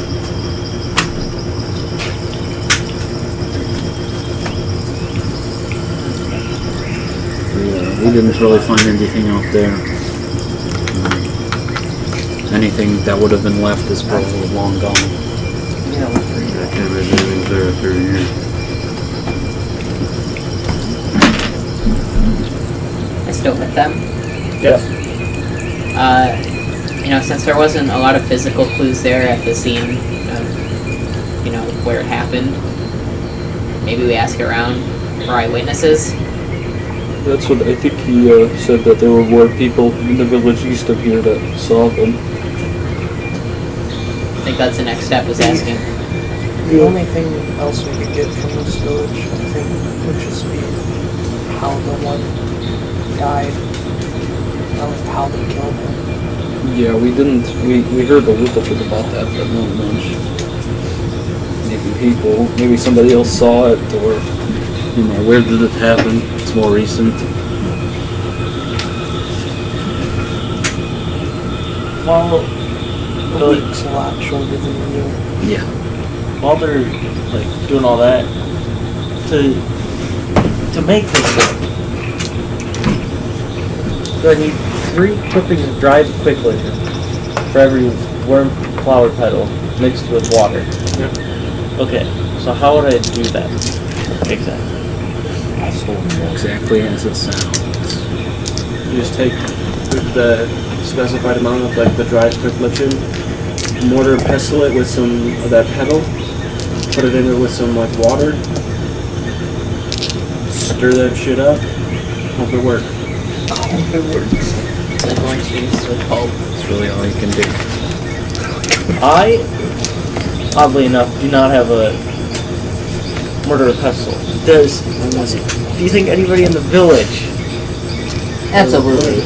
Probably, gonna actually. take a look around?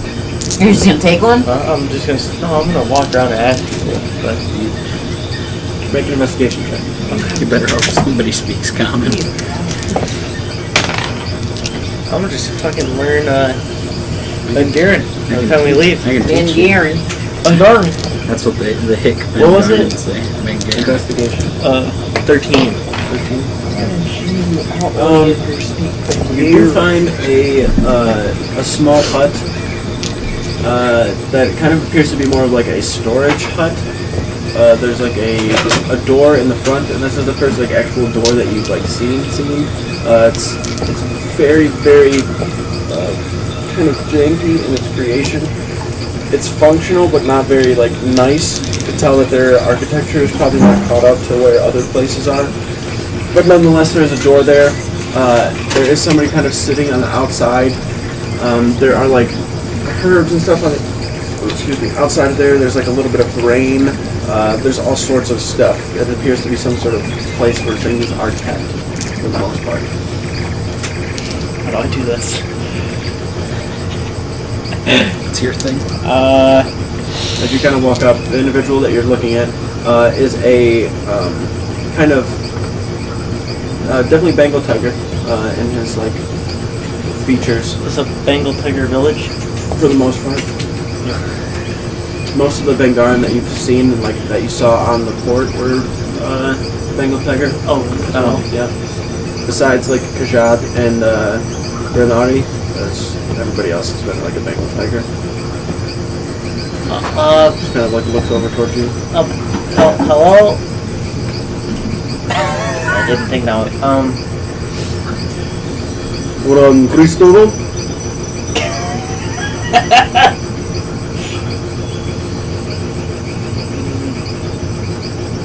So I know what a mortar and pestle looks like, right? Can I draw a picture of it in the notebook that I carry? Make a performance check. Are we nearby? 16. You take the paper and kind of start drawing, and you can see him kind of like looking over.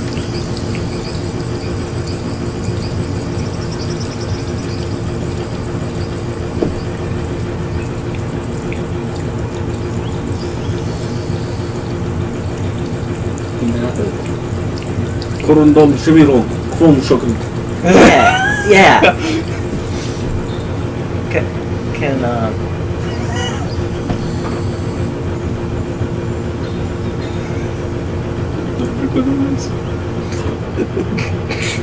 Fordin Dokum.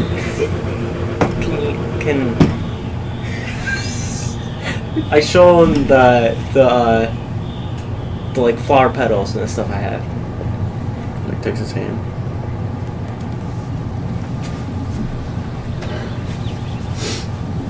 Korungo.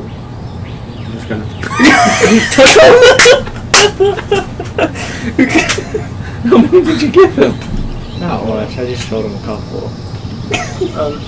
He just stands up He just leaves? and starts walking away.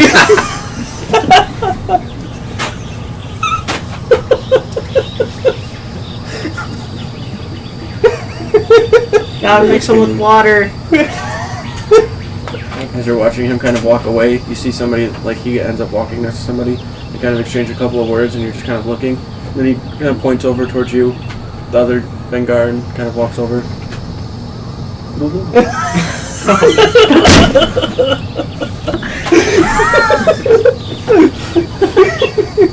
Don't be a dick. I don't see it there.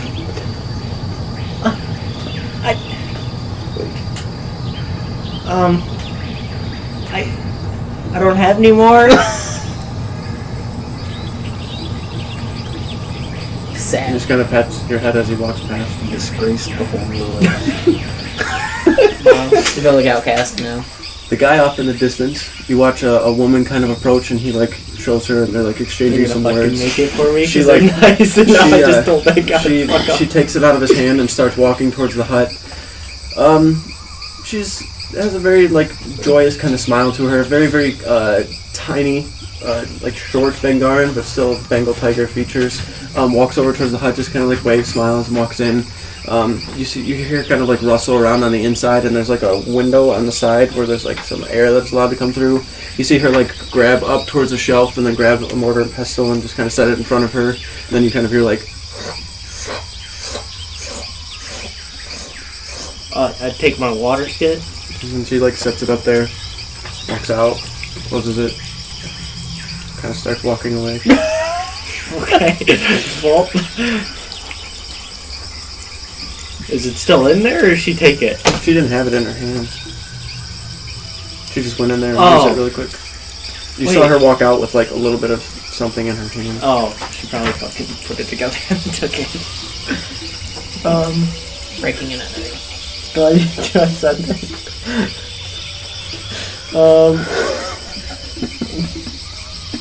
You know, if you walk in, they're gonna immediately like. They'll kill you. Will they No. though? Is it in the window still? They will roast you. He saw like where she generally grabbed it from, but that's about it. Or could he theoretically grab it from the outside? Definitely not. Nah. The window's like a good 5 feet up. I don't even see her. It's fine, okay. Kept jumping up. Why don't you get someone who speaks the tongue to help You you? guys aren't here. To find us. I thought it was a good attempt. Yeah. try, Me and Moldrick have been like watching you this entire time. He thinks you want to marry him now. He thinks you want to marry his daughter. Alright, I guess I'll just wait till Moldrak and Finn come back. Alright. No point breaking and entering, you know? That's true. Wow, he's becoming a good guy. Okay, I break and enter. I'm gonna go steal it. No balls. Why would you do that? I will enter the building. Walk up, grab the door handle. Put tattoo on her nose. You can't actually reach the handle, you have to like grab the inside. Where is the mortar and pestle? You can see it's not like a window sill, but there's like the windows on the side, and there's a shelf towards the back. Our kids are There gonna be in are there. vials of like herbs and stuff in it. There's like a small pestle that's on the side that kind of has like a crack to the side of it. And then there's one that's up on the top. Also inside of here, there's like barrels on the side that have things in them. There are tools hanging up on the walls. It's all sorts of things that they would need. Oh, they probably won't even care. It's just like a come and grab your thing type of thing. Come on, guys. Yeah, you know those come and grab your things kind of things. But this is exactly what this is. It's a come and grab your thing kind of thing. It's a free stuff on. It's a lost and found. Is the broken one still usable? No. Okay, I'm gonna grab the new one. I'm not taking it. Grab it. I'm gonna do it. To like slide a crate. Get up on it. Grab it. And then I'll make one really quick. Put 3 clippings in. One of the flower petals. Yep. And then I'll put a little bit of water. I'll mix it up. Alright. So as you take and put the ingredients into the pestle and kind of start grinding them, once you start grinding them, you can kind of smell the aroma that, like the actual... I didn't close the door. The door's open? Yes. Okay. I left it open. As you're like crushing it and like getting into it, it's not like really strong where you're like getting lightheaded or anything. It's not like a chemical. You don't have a smell gas mask. everything inside it. Face Now that right you're, into it. breaking into it and like getting down to the actual substance of it, and it gets to more of like a paste once you add a little bit of water in there too, because you're kind of adding it and like crunching it up and adding it and crunching it up. It gets to kind of like a dark greenish mossy kind of color as you are getting closer to being done with it. You're kind of sitting there like you hear like footsteps behind you. Somebody walks in and like makes eye contact.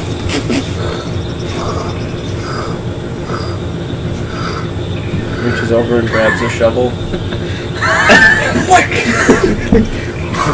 Turns around and walks out.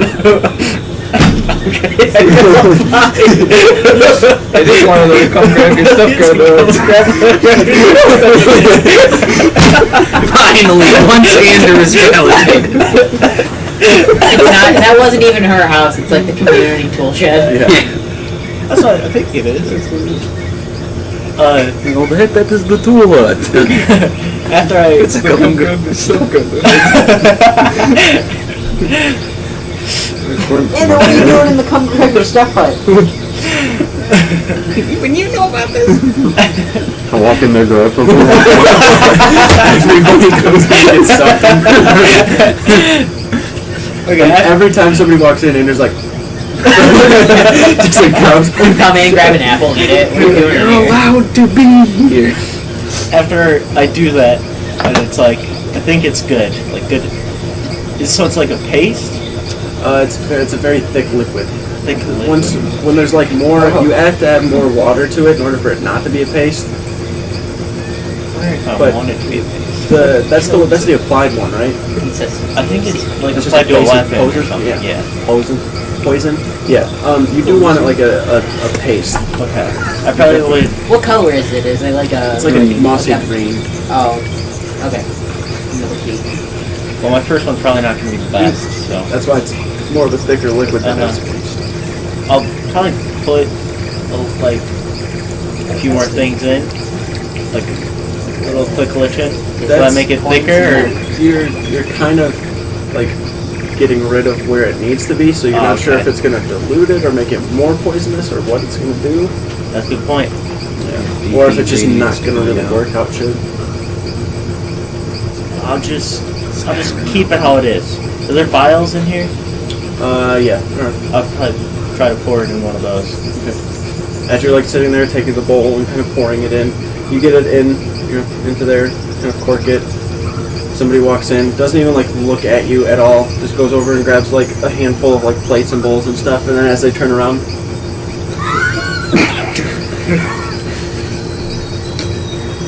just walks out. Busted yet again. Okay, after I do that, I will leave.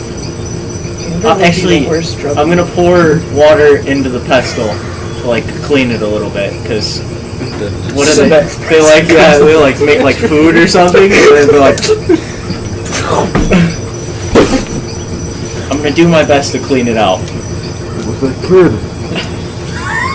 I'd get away with it. I'm not a kid. I'm a halfling. And I'm like, oh shit. Okay, it's not him. Somebody else. Oh, that kid, he ran that way. Like, okay, we only had one kid here in 40 years, and it's you. Alright, so once you... How many did you make? I just made one. Just I one? wanna- Okay. And then I'm gonna clean it as good as I can. Not trying to kill people. Got it. Now that that's done, I'm gonna try and kill more dragons. What's that? Well, we used to drink that for breakfast. Alrighty. I don't know what happens when you ingest the applied poison, so I don't know. It applies it to my organs. What does everyone do? So if anyone tries to eat my organs, they Was anyone trying to do anything in particular, or are you guys just like meeting up? I guess Meet up with everyone. Look for Anders because he's the only person missing. So Alright. Alrighty, so as you meet up, you guys walk up kind of the steps and start making your way back towards where you were before. You see Ander you see a door open up, but don't see anybody like immediately walk out, and then your attention gets brought down, and Ander's standing there with like a vial that he like drops on his belt, looks up towards you guys. What you been up to? Tool? Yeah, the tool. I guess that's what it is. I was so confused. I was trying to talk to somebody, but they didn't know common, so we had a really weird conversation. I ended up just giving some of my poison herbs. I hope they don't eat it. Did they eat it? I don't know. He was like, I showed him it, trying to like ask for a mortar and pestle, and he was like, so I we're gonna come took back. it, and then he just walked away. So I don't. We're gonna come back from doing whatever we need to do, and then on the way back, they're gonna be like, someone's gonna be like gone, and they're gonna be like, You probably thought you were giving it to him. Poison him with the... Maybe I didn't give him like the right amount, so he shouldn't just die. Okay. Shouldn't, he said. I mean, it's probably fine. Do you know who you gave it to? He kind of looked like a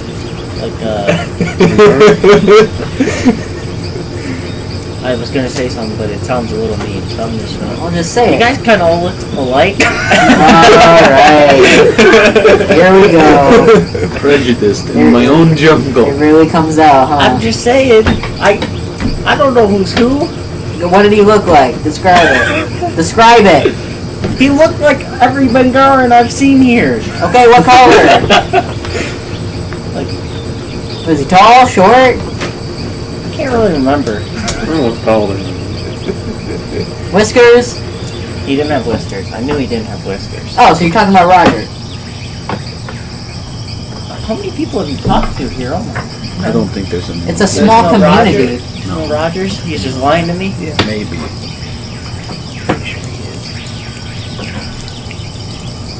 Okay, fair enough. We didn't find any Okay, clues. I want to try something though. What?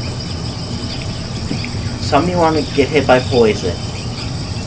Absolutely. Why? No. Why? I mean, you could probably hit Skip with poison. Yeah, but it's not going to affect I him. can't don't think. imagine. I don't. He's like think made of should metal. I don't think anyone should get hit by poison. I have to try it. No, you don't. Could you try them like hunting an One of the animal? Bengarrans? No, Bengarran? that's not what I was going to Well, say. yeah. You know, why does it matter? They're all the Yeah, same. but what They're if we just like? nameless. What if somebody eats the animal after I kill it? The things are poisoned, and then that person dies. No, we just don't eat that animal. We can skin it. Well, how about the next altercation we get in? You just take a chance. Yeah, Yeah. that sounds like a better idea. Unless you want me to drink your poison. It's not a drink. I throw it at you. I hit you. All right. Look. He looks down. You seem like you want to get hit by the poison. Yeah. Do you want to get hit by the Oh, yeah. Do you Yeah. want? You know what? Take a shot at the old rump. If I go down, I go down. It's not gonna be that bad. It's just like an okay. It's like Connor just it'll said, probably "No, like burn don't do a that. little. Don't do that. Oh, it'll just burn? Yeah, nothing really. I'm not gonna crazy. die? No death, I don't think. Well, if I'm dying, you gotta suck it out of my ass, alright? If you start to, oh, I'm not saying anything on anybody's ass. That's not how you get poison out. It doesn't work like that. No? No. Mm-mm. I know that. I just... I don't know. Do you have an antidote for it? Yeah. Yes. No, you don't. No, we said lying. 100% lying. He said yes. It's not that bad. I'm pretty sure. Alright. I If put it it's on not that bad. I draw a card. How'd you learn about it? Oh, it was from a book that I read in the Lyceum. 101 ways to kill somebody with poison. Okay. Normal card. I'm not gonna kill you. Okay. Okay. Let it rip. As you I can put the poison on it. Okay. And then I throw it at a Like fin. between the ass cheeks, so you can throw it. Oh. I see if it hits. bring the tape. Yeah. Bring the tape. 8. I don't know. 20? 20? Yeah. 20 to hit. Yeah, it hits. Make a Constitution save. Oh my god. I thought it was Full effect. That is a 16. 16. Okay, so it succeeds. Oh. You just deal your normal damage and you're not poisoned. Oh, I actually So I just- poison people. The card hits, but I'm fine. 10 damage.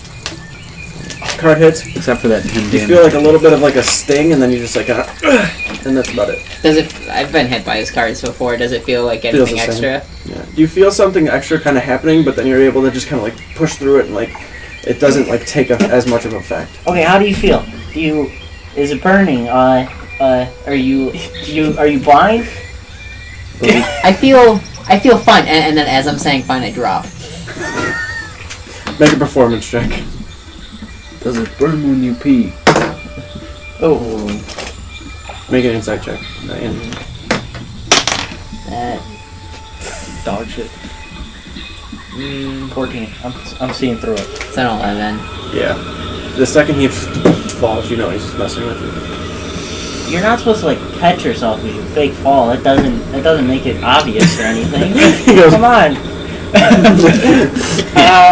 Sorry, Sits down in the lead. sorry, I'm not as good as your valuable honorary keeper. Yeah, you need to talk to Shadow about Faking death. death. That was crazy. Hey, I thought he was gone. Yeah. I thought he was gone. that tells you need to make that poison stronger because I don't feel anything.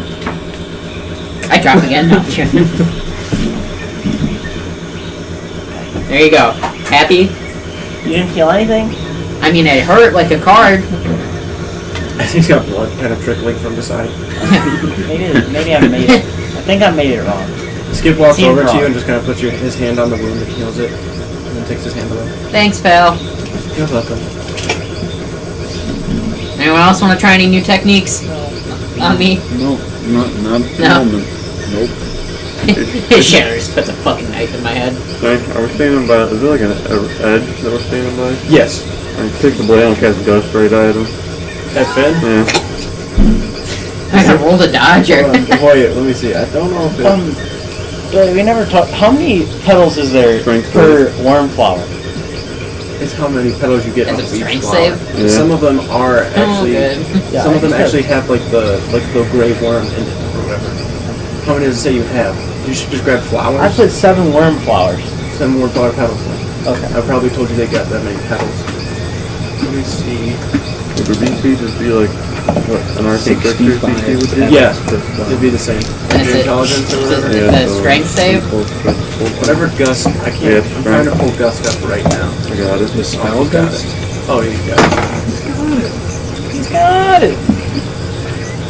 Got it. My ass up today. I mean, it doesn't help that I have What a does he have to do? -1 in strength, so 14 Yeah. DC. 14 strength DC. that was a fucking 10. You got a 10? Okay. How far is it pushing? 5. 5 feet. Near the edge, you kind of get pushed and like end up against the rail, and you're like looking down. It's a good like 40 feet drop. Oh, you've been fine. Alright, I get it. Trying to end it. Trying to end this life. But you guys need me.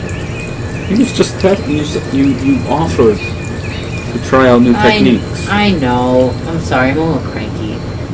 Do you want more lizard? I'm sorry, more what? Lizard. Absolutely. There's probably some somewhere. Alright. You know what I need. I'll play your leg. All right, you guys go around, find some food, start relaxing. He's like, lizard. Connor's just like a moody teenager. Connor is not eating no lizard. Connor, eat your lizard. I'm not hungry. Want some chicken fingers? I don't like You just see him like grabbing it, like some mama Bengarran comes over and pats your back and puts down dino chicken nuggets with your favorite dipping sauce. Don't like good boy. like old plate with like eyes and stuff on the Can Connor spend his hero points to get chicken nuggets? Chicken nuggies. All right, is there anything you guys want to do before you go to sleep and head towards the other building? I probably just try to. I do want to do something when I wake up. Okay, with whatever you have. Okay. Or do any of them end up being like thick paste? Go ahead and make a. How many can you make? 4. 4. So make 4 checks. Do you want to try and add that stuff in that jar?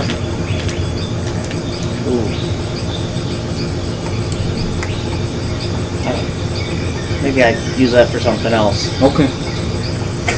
I like the idea though. Again, I don't know how that stuff works, so. What am I adding to it? Is it just a straight roll? Proficiency. Okay, there's a 12, 2 13s, and a 22. Okay. So, one of them is a DC 15. One of them... Write it down. No, yeah, one's DC 15 and the rest are 10.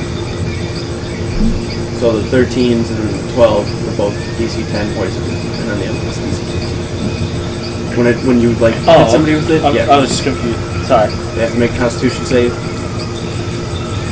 Wait. We need to find some ghost root. That shit's gnarly and not in this campaign. Ghost root? I drink that. Correct. What do you need? This life force empty. I was like, you just... and you're dead. I experienced it. That's it. Pretty It's cool. over. That's You it. drank something. Yeah. That was drow poison. Yeah, draw poison. That was insta death. You rolled like a 4 on your save. That was 10d10. Only We got quite a lot last campaign. Yeah, like, Oh wait, that was just me. I died, I think like 4 times. you want to 3? every fight. Alright. One of So my it characters intermixes died. the poison. I put the point. Thief. Anybody else doing You anything? got. I do. When we wake up, I'm gonna go out into the forest and check the trap that I set down.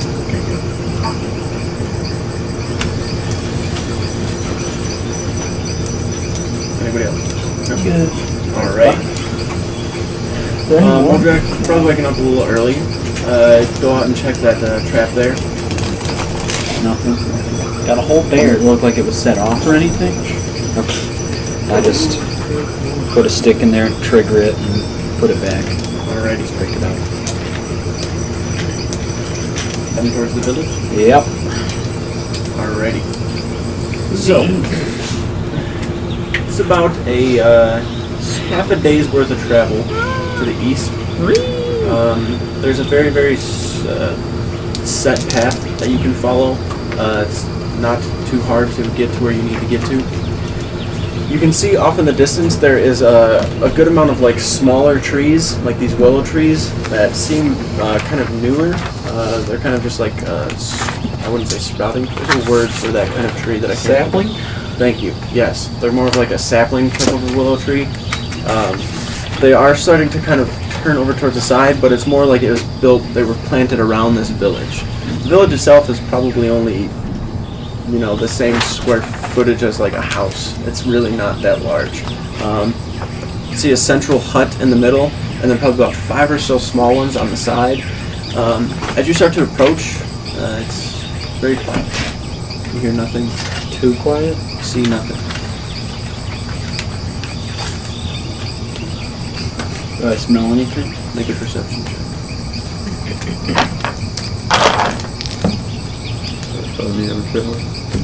23. 23? As Aside you kind of from the start walking forward and kind of give like a, jungle smells. and like listen a little bit, you don't even hear anybody moving. You don't hear really any creatures too close. Everything sounds like it's further into the jungle. Once you get a little closer and take a couple of steps, the ground around here is like all tore up.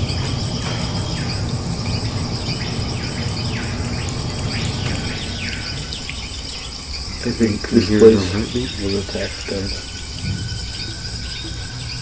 Need 2 people to make investigation checks. Just 2. Things make it more. I'll do it. Yeah, you should. 14. Oh well, why not? Go forward. That's great. 13. 13? Okay. The 2 of you, Same thing. you guys kind of all start walking into the village kind of slightly. Hold on, we got 12. The 2 of you get over towards the side and can see that there's like this large portion of dirt and like grass that's just been kicked up, and there's stuff all over the place. You see this very, very kind of bright, not bright green, but brighter green than like seems natural kind of color that is like kind of dripped through the ground, mixed with like a little bit of red. You kind of like look at it and follow it, and you can see somebody is actually like laying with their arms kind of over towards the side, up against the hut on the back, and you can see blood kind of dripping from their chest. I'm gonna run over to there. I would assume Skip would go up and try and see if like, the guy had a pulse or was alive. Runs over, Skip like kind of puts his finger down as you guys pointed out, and like checks, and then just looks up and shakes his head. Is it fresh? Is there like a wound on him or something? There is. You can see I cast Spare the Dying. 8 holes in his chest. Holes like the ones we saw in those stone pillars? Like this. Okay. They're pistols. As likely as that seems. I do not think that's what that is. Can we surmise that he's been here a while, or is it like... It's a map. The liquid and whatever blood is there is pretty dried. It's the best man I've ever seen. Is Spare the Dying is probably like a time limit, right? I don't think so. Really? I've seen worse drawings. Because I'll definitely cast that shit immediately. They are different sizes. It is a Bengarran. Different sizes, right? The holes, not the legs. Holes, like, there are 4. There are 4 holes on the other 4. This drawing is wonderful. Give me it back. I like how I like it. Everybody needs to see the holes in his chest. I love the Janko jeans. That's just. Oh, hopefully there's just nothing on the back. to the camera. I like it. True. Gotta give it to the camera for a second so I can clip Anyway. Spare the Dying, though. Can you read the description of the spell? Yeah, you touch a living creature that has 0 hit points. Maybe that's why it's Nothing up. Does it say living? It's a dead creature. maybe that's yeah, it. I'm thinking So of my bad. Spare the dying, that's so they don't have to make death saves. okay, well that's out of my he's command. dead. He's dead. I was thinking of Speak with Dead. Yeah. Oh, I don't have that spell. That'd be helpful. Oh shit. He does, but he says... Jerry solved the case, boys. Exact same as the pillars. Atta boy. Got him. Atta boy. See those claw tracks? Anywhere? What's that? I see those claw tracks. Make a survival check. Is there any of that green liquid like around any of those wounds? Yes. Okay. Kind of slowly dripping from it. Can I like collect it? Oh yeah. 7. Looking around, can't really see any tracks. It's just kind of like tore up all over the place. It's kind of hectic. As you start to look a little more, the huts on the side, like the grass kind of doors that are in the front, are like tore off. You can see the inside of them is like completely torn up and torn around. The back of one of the huts has a hole like blown through it, and it looks like it's just been like torn into. You can see like claw marks on the sides of the building. There's like blood splattered on the ground. It looks like extremely hectic. Like something really, really bad happening. And it almost puts like a pit in your stomach as you start looking around at all of it. I don't really have any jars left, so I use like a wooden bowl, like that green substance. I don't know how well it's gonna stay in there. I give the bowl to Ander. Here's some green stuff. Can't you back in? Oh yeah. I cast detect disease and poison. Okay. Detecting it. The poison is not the same from the statue, but it is still natural. Okay. And it comes from some sort of a creature. And it's definitely some sort of injected poison.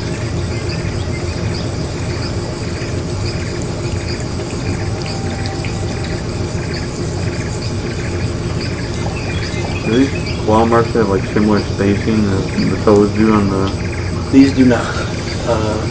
They don't appear to have. They're definitely claw marks. That's a given, but they're not the same pattern as the feet. Do you think maybe those long tongues are maybe more like barbs, or did they have tails at all? No tails from your limit. I don't know. Can't really tell the end what the end of the tongue looks like. They don't look like. Do they look like Bengarran claw marks? No. There are. Let me double check this image here. Or claws are more like slashing rather than poking. So they'd be like drag marks. If you got script for that. I don't know if that's what it looks like. Yeah.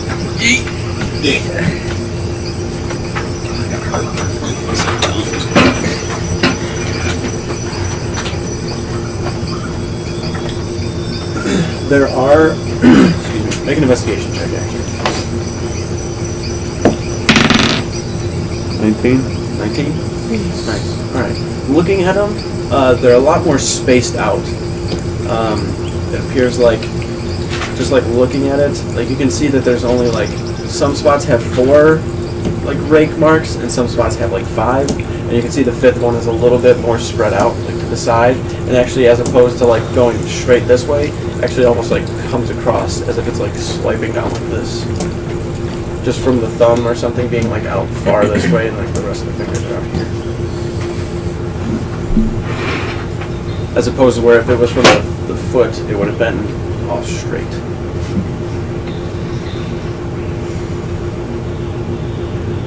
They look like, it looks pretty like frantic, right? It's chaotic and it's almost like zealous. Like a pretty zealous attack. Does it, what did you say? I'm sorry. Looks like a pretty zealous attack. Does it look like they put up a fight at all? You'd imagine they probably did. But like looking at the ground, it looks like a lot of shit ran through. So you imagine even if they did, they may have been overwhelmed.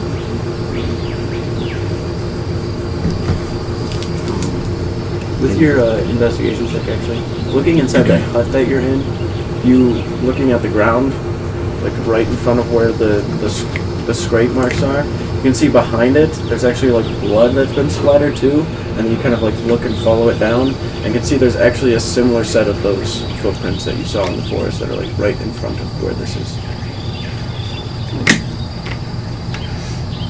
See those footprints in here. The same one. Can we follow them out, or This is like the only place you really were able to see him, because it doesn't seem like there was as much foot traffic into this hut that he's in right now. But once it was like outside, it seemed like so much shit was running across that it's almost impossible to even get a footprint, because it just looks like the ground's tore up. have we looked in all of the huts? Get this one. I think we should take a look in all of them and look in the surrounding perimeter of the village, see if we can find anyone. Does anyone want to alert might have survived. the others? You know, the village, to let them know that this has happened? I don't think we need to tell the village. I think we need to get to the capital. Okay.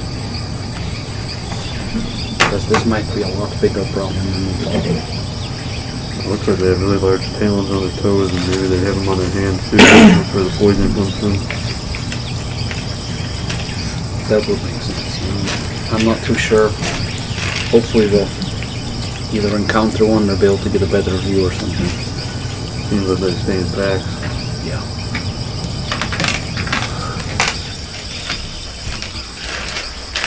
So I'm gonna go through the other huts, see if I can find anyone or Kind of peer any into chance that anyone survived. peer into one really quick and just kind of take a quick glance. Look into the other one, and then as you're kind of walking away from that one, you hear like a I turn around and turn and kind of look into the hut again. There's kind of like a bed or something that's thrown over and like not like something like snapped it in half, but just from like the impact of it falling, it kind of broke a little bit. You can see a little past that there appears to be like a crate or something that had some sort of fabric inside of it, and like those furs and like leathers and that has all been like thrown about. You can see it kind of like every now and then there's just like a quick raise to it, and then it goes down.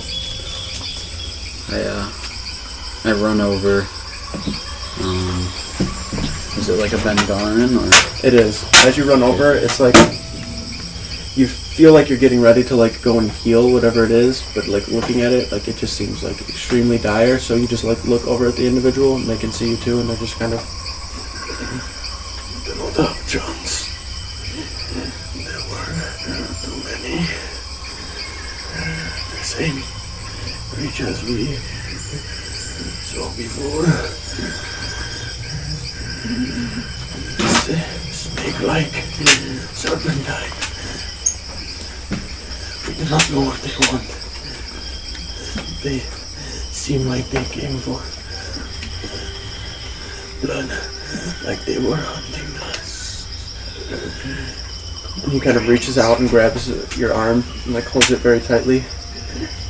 May we meet in the Beastlands. And then he just kind of. Hold the phone. Can I use Spare the Dying now?